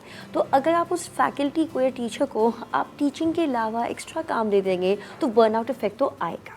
फिर उसको एक सिर्फ बॉस को नहीं खुश करना, उसके बॉसेस बैठे होते हैं स्टूडेंट्स और 30 40 50 60। अच्छा, स्कूल्स में भी प्रॉब्लम ये होती है, बच्चे अगर आप बच्चों के लेवल पे जाएं, उनको समझना, उनको अट्रैक्ट करना, उनका अटेंशन अपने तरफ ग्रैब करना, ये आर्ट होता है। इसके लिए आपको पहले से बहुत प्रेप करनी पड़ती है। आप रैंडमली क्लास में जाके 1 + 1 = 2 नहीं पढ़ा सकते। आपको मेथड सीखने पड़ते हैं कि किस तरह से 1 + 1 को आपने कलेक्टिव एडिशन सिखानी है, ये छोटे लेवल पे। और मुख्तलिफ अजहान को, मुख्तलिफ साइकोलॉजीज को, जी, और हर बच्चा अलग नफ्सियात, एग्जैक्टली, उनको एक पेज पे लाना ही एक एग्जॉस्शन होती है। फिर आप उनको जब स्कूल लेवल पे आप उनको एक्स्ट्रा काम डालना शुरू कर देते हैं तो फिर वो बर्नआउट होता है। आप उनको क्लरिकल काम दे दें, आप उनसे बोर्ड भी बनवा रहे हैं, आप सब कुछ कर रहे हैं। मैं अभी स्कूल में ट्रेनिंग के लिए गई हुई थी लास्ट वीक, तो उनका सब यही था कि जब हम टीचिंग के अलावा हर वीक वर्क प्लान है, हर वीक हमने जाके ग्राउंड में ड्यूटीज़ देनी है, या हम छुट्टी पे 1:30 पे घर नहीं जा सकते, we have to stay back till 5। तो वो फैकल्टी, फीमेल फैकल्टी के लिए मुश्किल है। थोड़ा सा मुझे ऐसा लगता है कि जब आप हायर करते हैं टीचर को तो आप ये जॉब डिस्क्रिप्शन में पहले बताते नहीं हैं, तो थोड़ा सा एक्सपेक्टेशन मैनेजमेंट का भी इशू है। मैंने भी 1 साल टीचर की थी बहुत पहले, when I was very young, और उसके बाद मैंने ज़िंदगी भर के लिए तौबा की थी। मैंने कहा नहीं, मुझसे ये नहीं होगा। तो मुझे ऐसा महसूस होता था कि भाई मुझे तो आपने बिजनेस स्टडीज़ पढ़ाने के लिए बुलाया है, अब मैं ये बोर्ड भी बनाऊँ, मैं प्लानर भी बनाऊँ, तो ये कुछ ये भी है ना। और इस वजह से, और जो काम हमें ऐसा लगता है कि मैं तो उसके लिए मैंने साइन अप नहीं किया, दैट एग्जॉस्ट्स यू मोर। टीचर्स में आप कह रही, मैं ट्रेनिंग पे गई थी तो उन्होंने ये बात, सबने वोकली ये बात की थी कि हर वीक प्लानर, फिर हमें प्रिंसिपल या हेडमिस्ट्रेस का रात को 11 बजे फ़ोन आ रहा है या मैसेज आ रहा है कि ये सुबह ये काम करना है। तो हमें एक बाउंड्री सेटिंग नहीं हुई ना कि अगर हमारी 8 to 2 o'clock हमारी जॉब है, उसके बाद तो इट्स मी टाइम होना चाहिए, वो हो नहीं रहा ना। फिर आप एक बात नोट करिए, जो फीमेल फैकल्टी और मेल फैकल्टी में दोनों में फ़र्क है। जो मेल फैकल्टी है उसको घर जाके घर की उमूर खानादारी को नहीं संभालना, उसे घर जाने से उसे बैठना, बीवी ने आके खिदमत करनी है। मगर जो फीमेल जो फैकल्टी है उसको घर जाके घर में अपने बच्चों बैग को रखना है, जूते चेंज करना, किचन में जाना है। एग्जैक्टली, और उसकी गिल्ट और भी हर्ट करता है कि मैं अब दूसरों के बच्चों को बहुत अच्छा पढ़ा के आई हूँ, मेरा बच्चा मेरी गैर हाजिरी की वजह से क्या मिस आउट कर रहा है। हम इस पे कंटिन्यू करेंगे। सना, आप बताएं, आप एक साइकोलॉजिस्ट हैं, कैसे बंदा आइडेंटिफाई करे अब वो कि अब उसकी बस की बस हो गई है, ये कैसे पता चले? देखें, अगर आपको ये पता करना है कि आपका बर्नआउट स्टेज कैसे शुरू हुआ, क्या हुआ, तो उसकी 5 स्टेजेस हैं। अगर आपको ये पता चल जाए कि क्या क्या वो स्टेजेस हैं और कैसे आप क्या काम कर रहे होते हैं, आप अपने ऊपर मुसीबत खुद ही ला रहे होते हैं कैसे ला रहे होते वो हैं। बताइए। सबसे पहला स्टेज है हमारा जो बर्न आउट का, उसको कहते हैं हनीमून फेज। जैसे शादीशुदा ज़िंदगी के अंदर होता है ना हनीमून फेज, नया नया। तो आप जब भी कोई नई नई जॉब को ज्वाइन करते हैं तो उस वक्त हम कितने एक्साइटेड होते हैं, इतने ज़्यादा मोटिवेटेड होते हैं और ज़रूरत से ज़्यादा काम करते हैं। और जो भी हमारे पास रेड फ्लैग्स होते हैं, जो भी प्रेशर्स होते हैं, हम उसको इग्नोर करते चले जाते हैं और हम हर काम में यस यस यस करते चले जाते हैं। तो अगर आप जैसे टीचिंग प्रोफेशन के अंदर बात कर रहे थे कि हमारा टाइम इतना लंबा हो जाता है, सो आप कहते हैं हाँ हाँ कोई बात नहीं, मैं तो कर लूँगी, वहाँ अपने आप को प्रूफ करना होता है। तो यहाँ पर आपने नौकरी लगी रहे, अब नौकरी लगी रहे या खुद लोगों को खुश करना, वही स्टेज पे अगर आपने बाउंड्रीज को सेट कर दिया होता सो आपको आगे के लेवल पर ना जाना पड़ा होता। ठीक है, सो अभी आप हनीमून फेज के अंदर बहुत सारे ब्लंडर्स करते जाते हैं, जिसकी वजह और जिसको रिजॉल्व नहीं किया होता, करते जा रहे हैं कि मैं तो ये हूँ, और फिर आप जिसका दिल चाहे पाँव साफ कर लो, एक्स्ट्रा आप जो है एफर्ट पुट इन कर रहे होते हैं और जिसकी वजह से अपने आप ही नुकसान कर रहे होते हैं। अब यहाँ पर जब आपने अपने आप के ऊपर मुसीबत डाल दी, ऑब्वियसली अब आपको सेकंड स्टेज पे जाना पड़ता है। आप चले जाते हो, एंटर हो जाते हो, और वो स्ट्रेस सेट आउट स्टेज होती है, सेट इन स्टेज होती है, जिसके अंदर आपने क्या किया कि वहाँ पर अब आपको पता चल रहा है कि यार मुझे साथ कुछ हो रहा है। ठीक है, आप अपने आप को गड़बड़ हो रही है। ठीक है, आप अपनी सेल्फ केयर को निगलेक्ट करना शुरू कर देते हैं, आप थकना शुरू हो जाते हैं। ऑब्वियसली आपकी एक लिमिट है, आप कितना काम करेंगे, आप हद से ज़्यादा जो अपने आप को स्ट्रेच करेंगे तो आप जो टूटना शुरू हो जाएंगे। सो वो सिम्टम्स आपको नज़र आना शुरू होते, लेकिन स्टिल आप you do not care, because आप कहते नहीं it's normal, it's a routine part, चलता रहता है। अब यहाँ पर भी आपने उसको नहीं किया कि इट्स समथिंग प्रॉब्लमेटिक, तो आप अब तीसरी स्टेज के अंदर चले जाते हैं, which is called chronic stress. ठीक है, क्रॉनिक स्ट्रेस की स्टेज होती है जिसके अंदर आपने क्या किया, अब आपको परसिस्टेंट पेन होना शुरू हो गया, फटीग होना शुरू हो गया, आप बहुत ज़्यादा एग्जॉस्टेड फील करना शुरू कर देते हैं, आपको जो है काम में दिल नहीं लग रहा होता है। ठीक है, आप जो है डिफरेंट चीज़ों को जो है उस तरह का इंटरेस्ट नहीं ले रहे होते हो, प्रोक्रास्टिनेशन करना शुरू कर देते हो। एंड देन जब ये वाली चीज़ें भी, तो उस वक्त आपको मुझे समझ नहीं आ रहा क्या हो रहा है, ये तमाम चीज़ें वो सारा पाइल अप हुआ होता है। आपने पहले इसको रिजॉल्व नहीं किया, टाइम लगता है यहाँ तक पहुँचते। ये वेरी करता है पर्सन टू पर्सन। अगर एक्साइटमेंट कितनी जल्दी, उसकी एक्साइटमेंट कितनी जल्दी जाती है, कितनी और उसका सपोर्ट सिस्टम कैसा है। अगर आपका सपोर्ट सिस्टम स्ट्रॉन्गर नहीं है, या फिर आपने जो है उस दौरान अपने आप पे काम नहीं किया, कोई इंटरवेंशन अप्लाई नहीं की, सो आप जो है मजीद उसके अंदर चलते चले जाते हैं। और फिर स्ट्रेस टॉलरेंस की भी एक लिमिट होती है, हर एक की अपना अपना यूनिक इंडिविजुअल डिफरेंसेस होते हैं, और कौन कितना रेजिलिएंट है, कौन कितना क्या है, ये डिपेंड करता है। और फिर फर्दर अगर आप किसी ट्रॉमेटिक इंसिडेंट से हो तो भी ये भी जो है चीज़ें जो है बहुत ज़्यादा करती है। फिर ये भी होता है कि आप अपनी ऑर्गेनाइजेशन से किस लेवल पर कमिटेड हो। At times you are emotionally committed with your organisation, आप छोड़ के जाने ही नहीं चाहते, जितना भी अच्छा हो। ठीक है, जितना भी बुरा आपके साथ हो रहा हो, तो आप जो भी हो रहा हो तो आप कहते हैं यही मेरी फैमिली, यही कुछ है, यू नो। तो ये सारी चीज़ें भी होती हैं।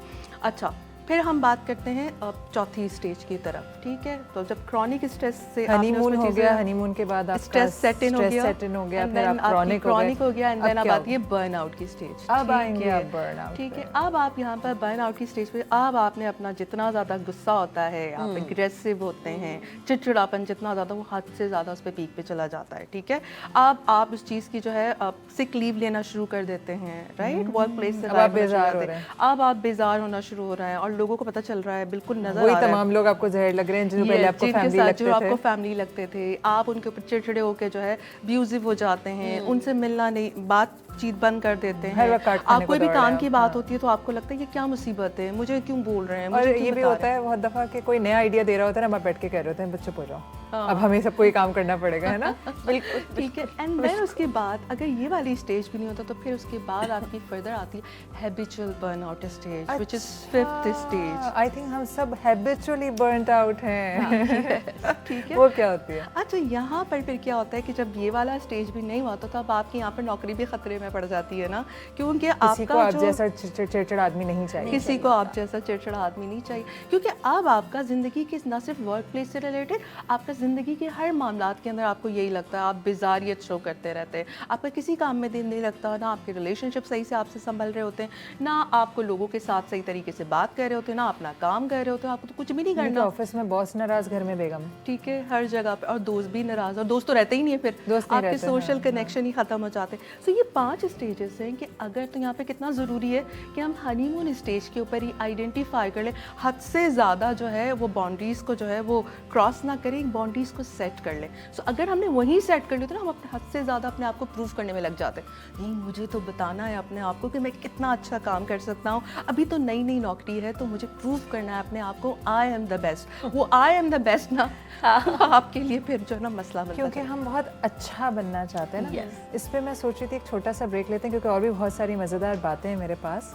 ये जो बर्नआउट की जो स्टेजेस बताई सना ने, तो मेरे जहन में तो वो तमाम शादीशुदा ख़वातीन भी आ रही हैं जो वो नई नई बहू बन के जाती हैं, तो वो काम भी करते हैं। कहते हैं ना, ये वाली घंटी भी मैं अपने गर्दन में बांध लेती हूँ, ये वाली बांध लेती हूँ, just to be the good बहू, कि भाई पुरानी 4 बहुओं से मैं मुख्तलिफ नज़र आऊँ।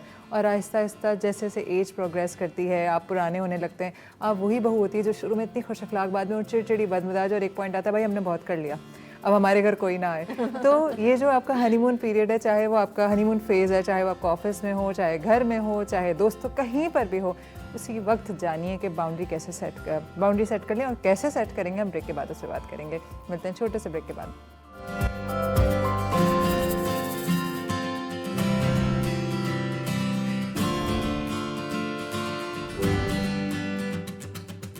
Welcome back after the break से पहले जो हम बात कर रहे थे वो बहुत रेलेवेंट है, हम सब के लिए रेलेवेंट है, और मुझे इनकी बातों से अंदाज़ा हुआ कि हम सब हैबिचुअली बर्नड आउट हैं। मुझे बताएं सना, कितना ज़रूरी है ये जानना कि वो शख्स का, अगर वो ये नौकरी पे जा रहा है तो उसका पर्पस क्या है, वो करना क्यों चाहता है। Why it is important to know the why. Yes, ये बहुत ही इंपॉर्टेंट चीज़ है। ठीक है, हम जैसे हम ऑर्गेनाइजेशन साइकोलॉजिस्ट इस चीज़ पे फोकस करते हैं to select the right person for the right job. ठीक है ना। सो जब तक आप राइट पर्सन को राइट जॉब के लिए नहीं करेंगे तो फिर ये मसले होते हैं कि ना सिर्फ ऑर्गेनाइजेशन को प्रॉब्लम्स को फेस करना पड़ता है, बल्कि एम्प्लॉय भी बर्न आउट का शिकार हो जाता है और उसको समझ नहीं आता कि उसका पर्पस क्या है। फर्दर अभी हम टीचिंग प्रोफेशन के हवाले से बात कर रहे थे, क्योंकि मैं भी एक एजुकेशनिस्ट हूँ, so I can relate with it. Usually लोग क्या टीचिंग प्रोफेशन को बहुत इस तरह का प्रोफेशन कंसीडर करते हैं कि जिसको कुछ नहीं हुआ काम, या किसी को कहीं नौकरी नहीं मिली, वो टीचिंग प्रोफेशन के अंदर चला गया। लेकिन कुछ लोग, हम जैसे लोग भी होते हैं जो पैशनेट होते हैं टीचिंग के हवाले से, कि जो उनको पसंद है, उनको मज़ा आता है। अब यहाँ पर आपको अपने आप से पूछना होता है कि आप इस प्रोफेशन को क्यों करना चाहते हो। Like if I tell you about myself कि मुझे इस चीज़ से मज़ा आता है कि इसमें मुझे मीनिंग नज़र आता है, it's meaningful work, right, touching life. ठीक है, आप, हाँ, yes, I am touching life, I am contributing in other people's life. Plus ये ना प्रोफेशन क्या होता है, ना सिर्फ टीचिंग के साथ बल्कि I am psychologist as well, so I can easily connect with people and I can उनके साथ रिलेट करके, बच्चे मेरे साथ प्रॉब्लम्स को शेयर करते हैं, अपने मसले बताते हैं, मैं उनके प्रॉब्लम्स को सॉल्व करती हूँ। सो इस तरीके से फर्दर ना सिर्फ मैं उनको पढ़ा रही हूँ, पढ़ाने के साथ साथ उनकी पर्सनल लाइफ के अंदर भी कंट्रीब्यूशन कर रही हूँ। सो ये मुझे फर्दर जो है वो मीनिंग देता है, मेरी लाइफ के अंदर पर्पस देता है कि I am serving, I am doing something. So इसी तरीके से आप भी जब किसी प्रोफेशन के अंदर जाना चाह रहे होते हैं तो अपने पर्पस को देखें कि आप क्यों जाना चाह रहे हैं। हमारे यहाँ पे लोग कहते हैं नहीं जी, हमें तो अब या फिर पढ़ना इसीलिए शुरू करते हैं कि हमें तो जो ना इससे अच्छी जॉब मिल जाएगी, अच्छे पैसे मिल जाएंगे। मेरा ये कहना है कि भाई आपको जॉब में पैसे कहीं भी आपको जो ना आप कमा सकते हो अगर आपके अंदर टैलेंट है, आपके अंदर पोटेंशियल। लेकिन आप अगर जो आपका पैशन है उसको प्रोफेशन बनाओगे तो आप जल्दी सक्सेस हासिल करते हैं। आप अगर उसी स्किल को बिल्ड करना शुरू करें, क्योंकि यू आर एंजॉयिंग इट ना। यस, आप उसको एंजॉय करते हो, और जिस काम को आप एंजॉय नहीं करोगे तो आप जल्दी थक जाओगे, बोर हो जाओगे, बेजार हो जाओगे, और फिर ये हमें बर्नआउट की चीज़ें नज़र आती हैं, सामने इस तरह के इंसिडेंट नज़र आते हैं। इसमें एक कंट्रीब्यूटिंग फैक्टर ये भी होता है कि जब आपकी पर्सनालिटी से, आपके इंटरेस्ट से, आपके पैशन से आपका प्रोफेशन अलाइन नहीं होता तो आपको प्रॉब्लम्स का सामना करना पड़ता है। अच्छा, एक मैं सवाल, इरम अब खांसी तो नहीं आएगी? अब नहीं आएगा। वो बहुत अच्छी स्मेल थी ना, खुशबू ही खुशबू हो रही है स्टूडियो में। अभी चखिएगा भी कितना मज़ेदार बना होगा। इरम, मुझे बताएं, आपका पैशन टीचिंग था। जी जी। तो पैशन को फॉलो करने से आपको क्या फ़ायदा हुआ? मुझे अपने काम करने में मज़ा आया। मैंने हार्ड चैलेंजेस को बहुत अच्छा एक्सेप्ट किया। अगर चैलेंजेस आए और नर्व ब्रेकिंग थे और बहुत सारे आए, PhD was also one of the challenge I took, तो वो मुझे उसको सेल थ्रू करने में आसानी हुई, क्योंकि वो मुझे मोटिवेट कर रहा था कि मैंने अचीव करना है। फिर दूसरी बात, I just want to add to सनाज जो कॉपी कह गई थी कि 2 किस्म के बर्नआउट है ना, इंटरनल और एक्सटर्नल। एक्सटर्नल तो फैक्टर्स वो है ना जो दूसरे हमें हमारी जॉब डिस्क्रिप्शन से ज़्यादा हमें काम दे देते हैं, और हमें वो चाहते हैं कि हम बहुत ज़बरदस्त वो काम कर दें। इंटरनली होता है कि हम लोग जो है ना परफेक्शनिज्म पे चले जाते हैं। टीचिंग में एक परफेक्शनिज्म आना लाजमी सी बात है, क्योंकि उसमें होता है कि हमने जो वो 30 आँखें, जो 30 लोग बैठे, दैट मीन्स 60 आईज़, जो 60 आईज हमें वॉच कर रही होती है ना और हमें जज कर रही होती है, हमें असेस कर रही होती है टीचर ने कपड़े कैसे पहने, स्टेज परफॉर्मेंस। एग्जैक्टली। अब लाइव है। मैं अक्सर अपनी MBA क्लास में कहती हूँ बेटा मैं ना स्टैंड अप कॉमेडी कर रही हूँ, just to keep them intact with the subject, because I am teaching very strong subjects like strategic marketing है, एंटरप्रेन्योरशिप है। तो इसमें ना आपको बच्चों को इंगेज रखना है और आपको बुक के अलावा इन्फॉर्मेशन देनी है, वरना वो बुक खोल के पढ़ ले। तो you see this is very essential. तो वो जो इंटरनल बर्नआउट होता है ना, इसमें परफेक्शनिज्म है, माइक्रो मैनेजमेंट है, वो आपको तबाह करता है। हर चीज़ परफेक्ट नहीं हो सकती। एक्सपेक्टेशन अच्छी बात है। जैसे मैं यहाँ आई, मैंने एक्सपेक्टेशन की थोड़ी रिसर्च की, थोड़ा सा एक्सपीरियंस था रिसर्च की। Actually I looked up to the channel कैसा है, रीच कैसी है, because I really want to know how do I have to present. तो वो बहुत, मगर एक्सपेक्टेशन को मैंने बहुत हाई नहीं रखा। जो आप एक्सपेक्टेशन बहुत हाई रखते हैं या मैनेज रहे, आप बर्नआउट तभी फील करते हो जब आपकी एक्सपेक्टेशन पे जब पूरा नहीं उतरता, तो आप कहते हैं यार ये मेरे साथ क्या हो गया है। तो एक्सपेक्ट, और इंसान है ना, गलतियाँ होंगी। मुझे आई नेवर थॉट में अभी मुझे कफ आएगी मगर आई, बट उसको मैनेज, जैसे आपने मुझे मैनेज किया, आई मैनेज्ड इट, जैसे I was breathing.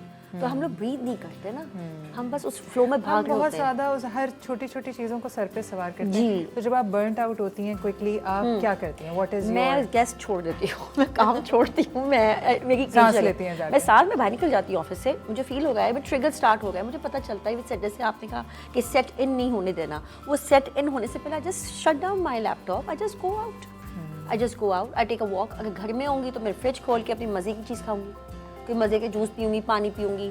So because I have to change the thinking process, वरना हम उसी डिस्कनेक्ट, वरना हम उसी सर्कल में ना घूम रहे होते हैं। और आप देखेंगे जब आप बर्नआउट हो गए होते हैं ना, तो आपसे चीज़ें टूट रही हैं। आप कंप्यूटर पे गलत स्पेलिंग जाते हैं, वो तो बिल्कुल ही एंड में एंजाइटी और पैनिक अटैक्स आते हैं ना, उससे पहले आपसे चीज़ें ख़राब होनी शुरू होती हैं। मैं आपको छोटा सा अगर मैं दे सकूँ, my daughter was getting married last year and मेरा PhD का थीसिस की सबमिशन थी। Oh my God. या एंड शादी सबमिशन सिर्फ 10 दिन का फ़र्क था, और मेरे घर मेहमान माशाल्लाह आए थे और मुझे बहुत अच्छा लगता है मेहमान। तो अब मैं काम ख़त्म करी थी और सुबह मैंने मेहमान, शादी और सबमिशन, माशाल्लाह जी माशाल्लाह, अल्लाह का शुक्र, अल्लाह was really great to me, helpful to me. तो हुआ ये कि मुझे अपने लैपटॉप पे ना, आप यकीन करेंगे मुझे इतने वर्ड समझ नहीं आ रहे थे, मैं लिख क्या रही हूँ। I know what you're saying. It happens. Then I realized this is the time to shut it off. बंद किया, जाके ढोलक बजाई। तो सब मुझे कहते हैं माँ, लड़की की माँ ढोलक बजाएगी, मैं इसलिए गाने गा रही है बिकॉज मुझे अपने आप को से कट डाउन करना था। सही बात। This is the way I manage. And then walking is very good if you go for a walk in the. लेकिन वॉक में मेरा अपना ख्याल है कि जैसे अक्सर लोग कान में कुछ लगाते हैं, वॉक करते हैं या बातें करते हैं, वॉक कर रहे होते हैं, connect with nature. Yes, break लें। हम अक्सर होता है, मैं लोगों को देखती हूँ जब मैं वॉक करने जाती हूँ कि किसी न किसी से बात कर रहे हैं, लड़ रहे हैं, ऑफिस का काम चल रहा है और वॉक हो रही है, और फिर बहुत हाइपर हो रहे हैं। सना, क्विकली लास्ट कमेंट के एक तो ये कि आप पहले बताएं कि जब आप बर्न आउट फील करती हैं तो क्या करती हैं, और अगर कोई आप मैसेज देना चाहें। अच्छा, मैं सबसे ज़्यादा तो क्या करती हूँ, डीप ब्रीथिंग करती हूँ, रिलैक्स करती हूँ, अपनी बाउंड्रीज़ को सेट करती हूँ, और जहाँ पर मुझे लगता है कि ये मेरे लिए नहीं करना पॉसिबल, तो अपनी वॉइस को रेज़ करती हूँ। हम क्या करते हैं, बहुत दफ़ा अपनी वॉइस को रेज़ नहीं करते और बताते ही नहीं है कि भाई ये प्रॉब्लम है, हम ये नहीं कर सकते हैं, हम चुप रहते हैं। चुप नहीं रहना होता है, आपको बोलना होता है हर जगह। हमें ऑफिस में भी अच्छी बहू बनने का शौक है। ठीक है, तो हमें चुप नहीं रहना होता, हमें बोलना होता है कि भाई ये वाली बाउंड्री को क्रॉस नहीं किया जा सकता, ये वाले काम को किया जा सकता, और ये हम ज़रूर करके देंगे। ठीक है, सो आपने अपने टाइम को भी करना होता है, और आपने घर जाके भी आप एक्स्ट्रा अननेसेसरी चेक करते रहते हो, हर वक्त देख रहे हो तो ऑफिस से ये काम आया, ये चीज़ है, ये चीज़ है, इसको भी अवॉइड करना पड़ता है। ठीक है, ऑब्सेसिंग है, अपने आप को इतना ज़्यादा ओवरबर्डन ना करें कि हर वक्त आप उसी काम के अंदर है, घर जाके भी आपको लगता है कि आप ऑफिस ही की सिचुएशन के अंदर है। सो ये नहीं करना, और नेचर के साथ कनेक्टेड रहना है। अगर आप सुबह जल्दी उठते हैं तो सबसे अच्छा चीज़ क्या है, आपका दिन का शुरुआत जो करने के लिए आप क्या करें, चिर्पिंग ऑफ बर्ड्स जो है, बालकनी में चले जाएं, लिसन टू द बर्ड्स की आवाज़ों को सुनते ना, तो ये जो रिसर्चेस प्रूव करती हैं कि जब आप परिंदों की आवाज़ों को सुनते हैं तो ये बहुत ही अच्छी थेरेपी है, आपको जो है वो रिलैक्स करती है, आपके स्ट्रेस को जो है वो कम करने में बहुत ज़्यादा हेल्प करती है, और आप अंदर से बहुत ही ज़्यादा नेचर के साथ जब कनेक्टेड फील होते हैं तो आपको पूरा दिन बहुत अच्छा सा गुजरता है। सो ये चीज़ें करनी है। एंड देन इसके अलावा एक और चीज़, हम क्योंकि हम टीचर्स के हवाले से बात कर रहे हैं, तो टीचर्स के जो बर्न आउट होता है उसके अंदर एक और चीज़ भी उनके साथ ये होती है, कंपैशन फटीग। ठीक है, है, क्योंकि हम लोग देने वाला प्रोफेशन है हमारा, हम देते रहते हैं। सो अगर आपको लगता है, और मैनेजमेंट से ये तमाम चीज़ों से गुजारिश है, डिफरेंट जो जितने भी एजुकेशनल इंस्टीट्यूट्स हैं, कि भाई आप अपनी पॉलिसीज़ को जो है वो अच्छे तरीके से डिज़ाइन करें। टीचर भी इंसान होते हैं, उनका भी ख्याल रखें, और जो है आप उनसे एक्सपेक्ट करते रहते हैं कि वो आपकी इंस्टीट्यूशन को जो है कहाँ से कहाँ पहुँचा दें। सो टीचर की ज़िंदगी में भी जो है आसानियाँ प्रोवाइड करें, हेल्दी से ना सपोर्ट सिस्टम प्रोवाइड करें, और साथ में अपनी बात को एंड इस शेड पे ख़त्म करना चाहूँगी, ठीक है ना, क्योंकि हम अपने सबके दुख सुनते रहते हैं, और हमारा दुख जो है वो बहुत ज़्यादा इस तरीके से होता है। हम के मामूर हैं हर एक की दिल जोई पर, हम के मामूर है सबकी दिल जोई पर, कोई हमसे भी तो पूछे हमारा जो दुख है, ठीक है। सो हमारे भी दुख होते हैं।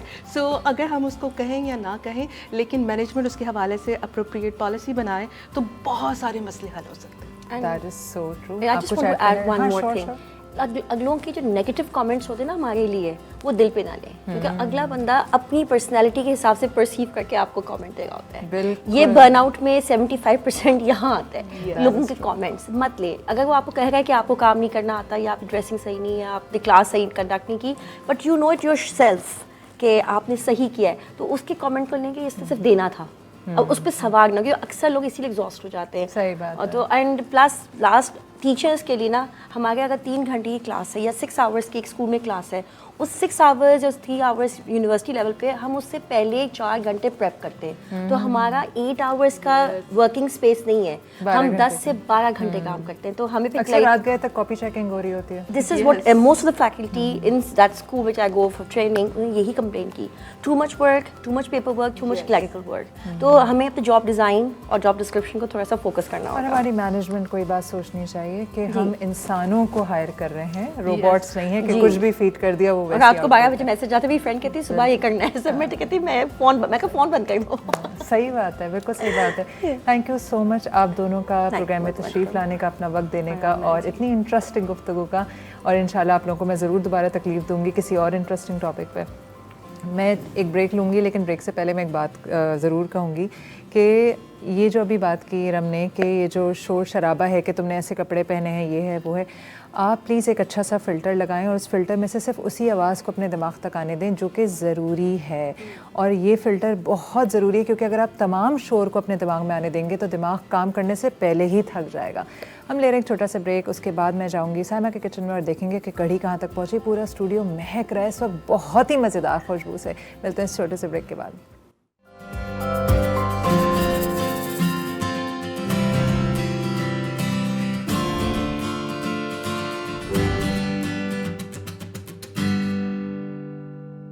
Welcome back after the break पे जाने से पहले हम जो बात कर रहे थे बर्नआउट की, मैं उसी का साइमा से ही पूछूंगी कि साइमा, जब आपकी बस की भी बस हो जाती है तो क्या करती हैं? तो जी साइमा, जब आपको लगता है कि बाल नोचने वाली हैं आप बस, और आपकी थकन की भी थकन हो गई है, तो क्या करती हैं? बस फिर जब थकन की थकन हो जाती है तो खामोश हो जाते हैं, खामोशी इख्तियार कर लेते हैं, क्योंकि बाल नोच के भी थक चुके होते हैं। या अल्लाह साइमा, उसकी भी बस हो चुकी होती है, और बेचारे बाल भी कहते हैं कि बस कर दो। पता है वो जो बात बहुत अच्छी कही डॉक्टर सना ने, कि हमें बाउंड्री सेट करनी नहीं आती। हम शुरू में अच्छे बनने के लिए, या बहुत एनर्जी होती है तो हम तमाम काम अपने सर ले लेते हैं, और बाकी लोग कहते हैं चलो रिलैक्स करो, इनको तो ये तो सारे ही काम कर लेंगे, और फिर हम चिड़चिड़े बदमिजाज होते हैं। और अक्सर यही वजह है कि ओल्डर एज के लोग, या वो लोग जो बहुत सालों से काम कर रहे होते हैं, उनका बड़ा अजीब सा चिड़चिड़ा सा बिहेवियर होता है, बात बात पे काट खाने को दौड़ रहे हैं, तो वो उनका बर्नआउट के बाद उनका हैबिचुअल बर्नआउट हो जाता है।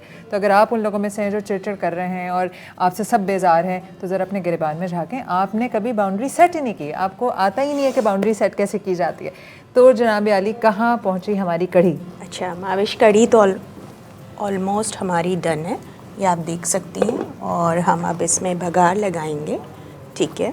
और भगार लगाने के साथ साथ ही हम कुछ बेसन के फ़वाइद भी बताते चलेंगे।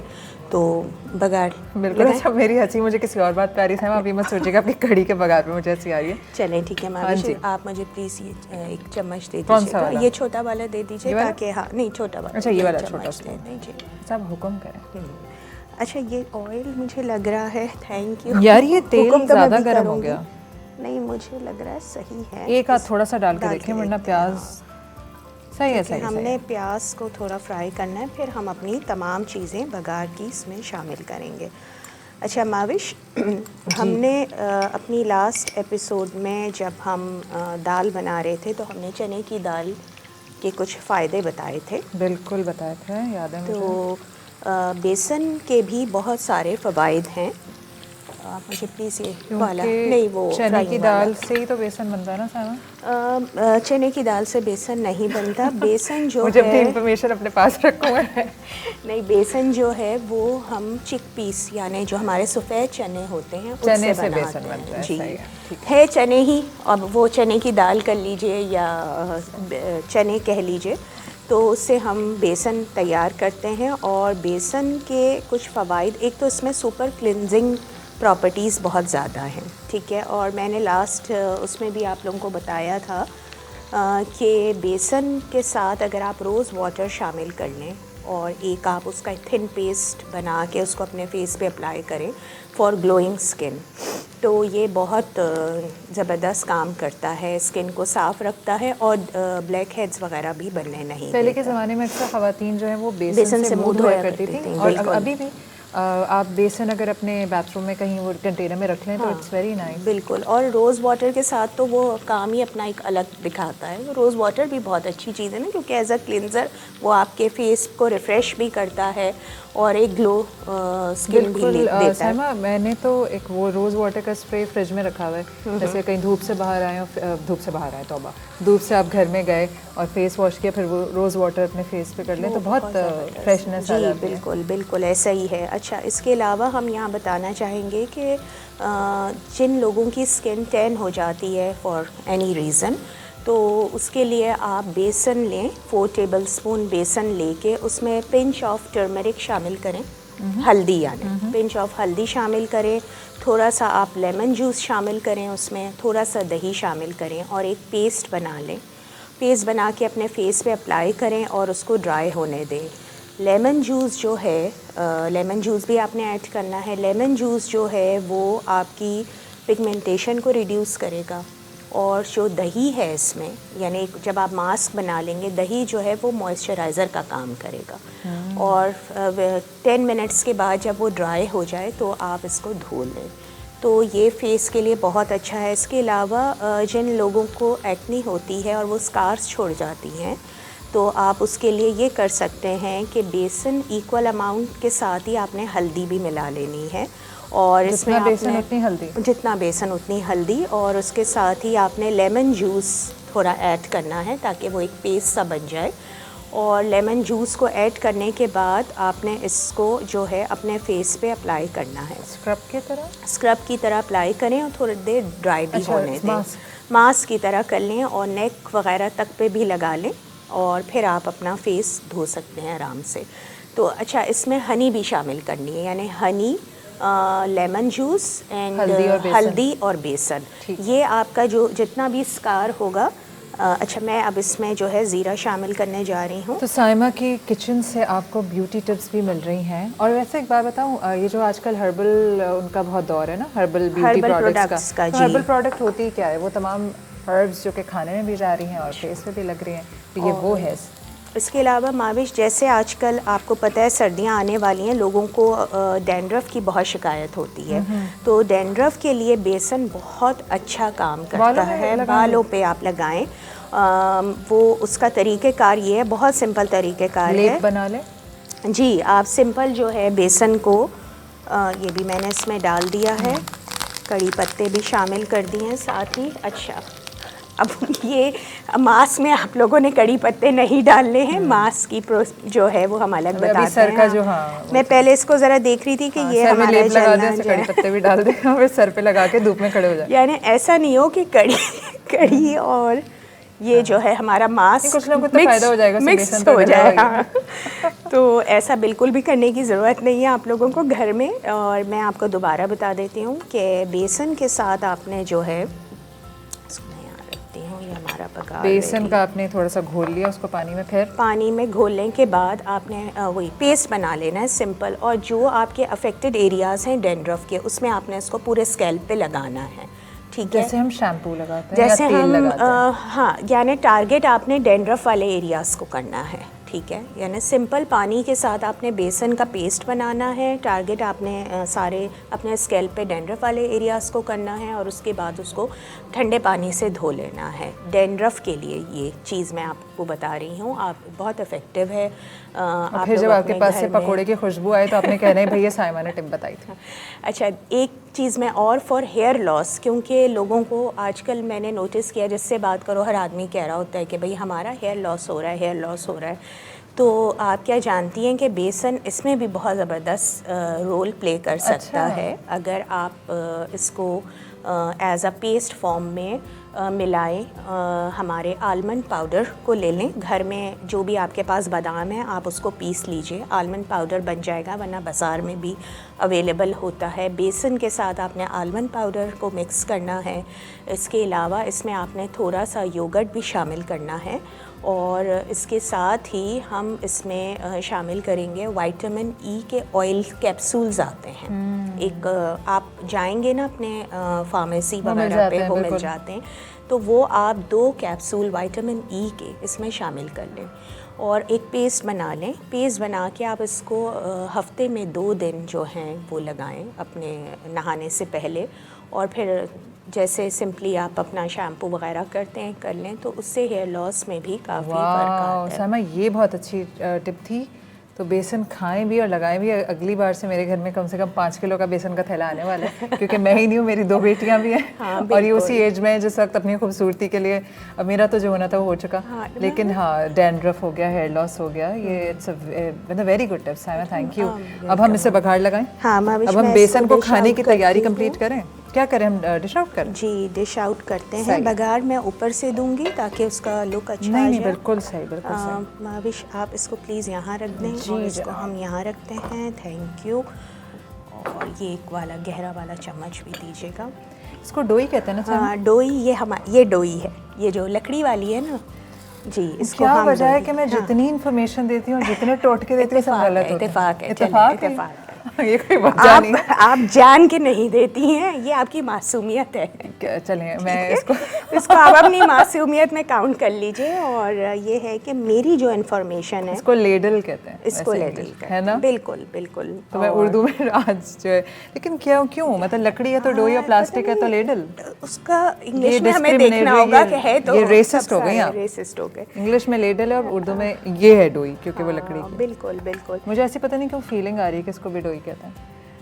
चेक कर लेंगे हम लोग घर पे जाके, ताकि नेक्स्ट टाइम हम अपनी इन्फॉर्मेशन डोई और एक लेडल चीज़ तो पे, सही साबित हो ना यहाँ खड़े होकर, लेडल पर और डोई पे हम डिस्कशन करेंगे नेक्स्ट टाइम।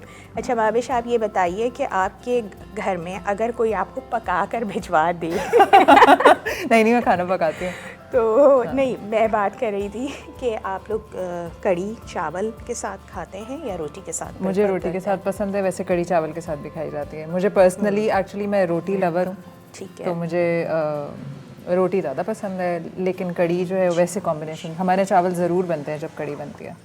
हाँ, अच्छा मेरे यहाँ भी। ये आप मेरे लिए अलग कटोरा निकाल रही हैं? ये बिल्कुल, हम एक ज़रा सी प्रेजेंटेशन भी दिखाएंगे लोगों को, ताकि वो भी एक अपने घर में अगर किसी को सिंगल सर्विंग करनी है किसी के आगे तो वो आप कर सकते हैं।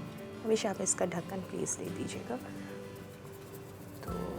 साइमा, जितनी देर हल्की आंच पे मेरा तजुर्बा है जी कि पकता रहता है दही और ये ना, तो उतना ही सौंदा मज़ा आता है। बहुत अच्छा है ना? हाँ जी बिल्कुल। और असल में पहले ये होता था कि थोड़ा सा इसको हम साफ भी कर लेते हैं। पहले क्या होता था कि पहले असल में आजकल टाइम की शॉर्टेज हर एक के पास है कि मैं उठा लेती हूँ तो अब हर चीज़ जो है ना ज़रा सी क्विक करने की कोशिश की जाती है, मगर अगर आप हमारी अम्मियों या दादियों को देखें तो ये सब चीज़ें हांडी में पकाई जाती थी और ये बहुत देर तक पकती थी। ठीक है। और अच्छा, मैं भी कड़ी बहुत देर तक पकाती हूँ। मैं सुबह भी से अर्ली मॉर्निंग चढ़ गई और फिर वो दोपहर में सर्व करनी होती है तो हल्की आंच पे पकती रहती है। मैं भी कोशिश करती हूँ कि ऐसे ही करूँ, मगर हमारे पास यहाँ पे मुझे एक गहरा चम्मच भी चाहिए। इससे काम चलेगा? हाँ, ताकि ऑयल ज़रा हमारे पास ये यूज़ कर लीजिएगा आप। अच्छा, एक मिनट माविश, ज़रा सा इसको मैं ये आप प्लीज़ रख दें, थैंक यू। यहाँ पे ये सारा ऑयल कुक्ड है। अच्छा, ये ऑयल मैंने बेसिकली लिया था जिसमें मैंने अपने पकौड़े फ्राई किए थे ना, उसका बहुत अच्छा फ्लेवर आ जाता है। ठीक है, हाँ, मैं भी यही उसी करती ऑयल हूँ। का, हाँ उसी इससे दो ऑयल फायदे का- हैं, फ्लेवर अच्छा और ऑयल की बचत। ऑयल की बचत भी, और वो ऑयल तो साफ़ है ना, देखें वो तो आप खाने में फिर यूज़ भी कर सकते हैं। आप उसको छान लें और छान के रख लें, क्योंकि वो प्याज वाला ऑयल है या पकौड़ों वाला ऑयल है। हाँ, मीठा वैसे ना साहिबा, बनाएं। पता है जी, वो बार बार एक ऑयल को यूज़ नहीं करता है। अब ये मैं पढ़ के ही बता रही हूँ, ऐसे नहीं। अच्छा, हाँ, अपनी अच्छा। तरफ से नहीं फेंक रही, ये लेकिन सच हम तो पाकिस्तानी कौम है ना, तो हम हम तो थोड़ा ज़ाहिर है, सा हाँ। बचत करना चाहेंगे। बिल्कुल। लेकिन ये है कि ये वाला जो पकौड़े वाला ऑयल होता है, ये वन टाइम ही फ्राई हुआ हुआ होता है। तो अच्छा मामी, भाई हम जो रमज़ान आते हैं उस वक्त जब तक ऑयल की की भी बर्न आउट नहीं हो जाता, हम तब तक क्या चाहिए साहब? दोबारा कड़ी बोलो। पत्ते उठा कड़ी लीजिएगा। पत्ता उठाओ। और वो राइस की प्लेट है वो भी दे पहले दीजिए। मैं आपको प्लेट देती हूँ। मैं ये कह रही हूँ, रमज़ान में जो पकौड़ों का ऑयल होता है जी, वो बेचारा कितने दिन तक चलता रहता है। हाँ हाँ हाँ, ये तो आपने सही कहा। अच्छा, इस पे क्या हम करूं? थोड़ा सा, हाँ मैं कड़ी पत्ते से, ये मैंने थोड़े से एक्स्ट्रा यहाँ पे रख दिए थे। कड़ी पत्ते से इसको थोड़ा सा हम और डेकोरेट कर लेंगे। कड़ी पत्ता घर में बहुत आसानी जी, लग मामी, जाता है। प्लीज़ उधर और आप फ्रेश कड़ी पत्ता तोड़ें और दाल पे, वो बहुत खट्टे आलू अच्छी में खुशबू आती है। एक गमले पे इन्वेस्टमेंट कर लें, हमेशा फ्रेश कड़ी पत्ता मिलता रहेगा। बिल्कुल, ये देखिए माविश, हमने ज़बरदस्त। इसको हटा देते हैं। आई थिंक आज मुझे भूख भी बहुत लग रही है सामा। अभी ये ठीक है। क्या बात है, ज़बरदस्त। ये हमारी मज़ेदार सी जो है वो कड़ी तैयार है। आज आप लोग इसको लंच पर बनाएं और अपना फ़ीडबैक दें हमें। यूट्यूब पर हमारे चैनल को सब्सक्राइब करें, और वहाँ पे जो भी रेसिपी आप देखना चाह रहे हैं या प्रोग्राम में आप किसी भी गेस्ट को बुलवाना चाह रहे हैं, तो आप प्लीज़ वहाँ पर कमेंट कर सकते हैं। बिल्कुल बिल्कुल। चलिए, थैंक यू सो मच साहिबा। Thank कल you, मामी। फिर मुलाकात होगी इंशाल्लाह, नई एनर्जी और इंशाल्लाह। नई रेसिपी के साथ। इंशाल्लाह। आप लोग अपना ख्याल रखिएगा, कड़ी ज़रूर ट्राई कीजिएगा और हमारे चैनल पे हमें बताएं कि आपकी कड़ी कैसी बनी। अभी एक मैंने कमेंट देखा था कि उन्होंने कीमा बनाया और बड़ा अच्छा कीमा बना, तो मैं भी ट्राई करूँगी आज। तो जनाब आली ले रहे हैं अब, बल्कि ले क्या रहे हैं, कोई ब्रेक नहीं है। अब हम आपसे इजाज़त चाहती हूँ, कल इंशाल्लाह फिर मुलाकात होगी। जब तक अपने घर वालों का ख्याल रखिएगा और ये कड़ी ज़रूर ट्राई कीजिएगा। और अगर आप बर्नट आउट हैं तो खुदारा डिस्कनेक्ट करें, सांस लें और अंडरस्टैंड करें जो सारे लोगों से आप चिड़चिड़ापन करें ना, उनका कोई कसूर नहीं, कसूर आपका अपना है। कल फिर मुलाकात होती है। अल्लाह हाफ़िज़।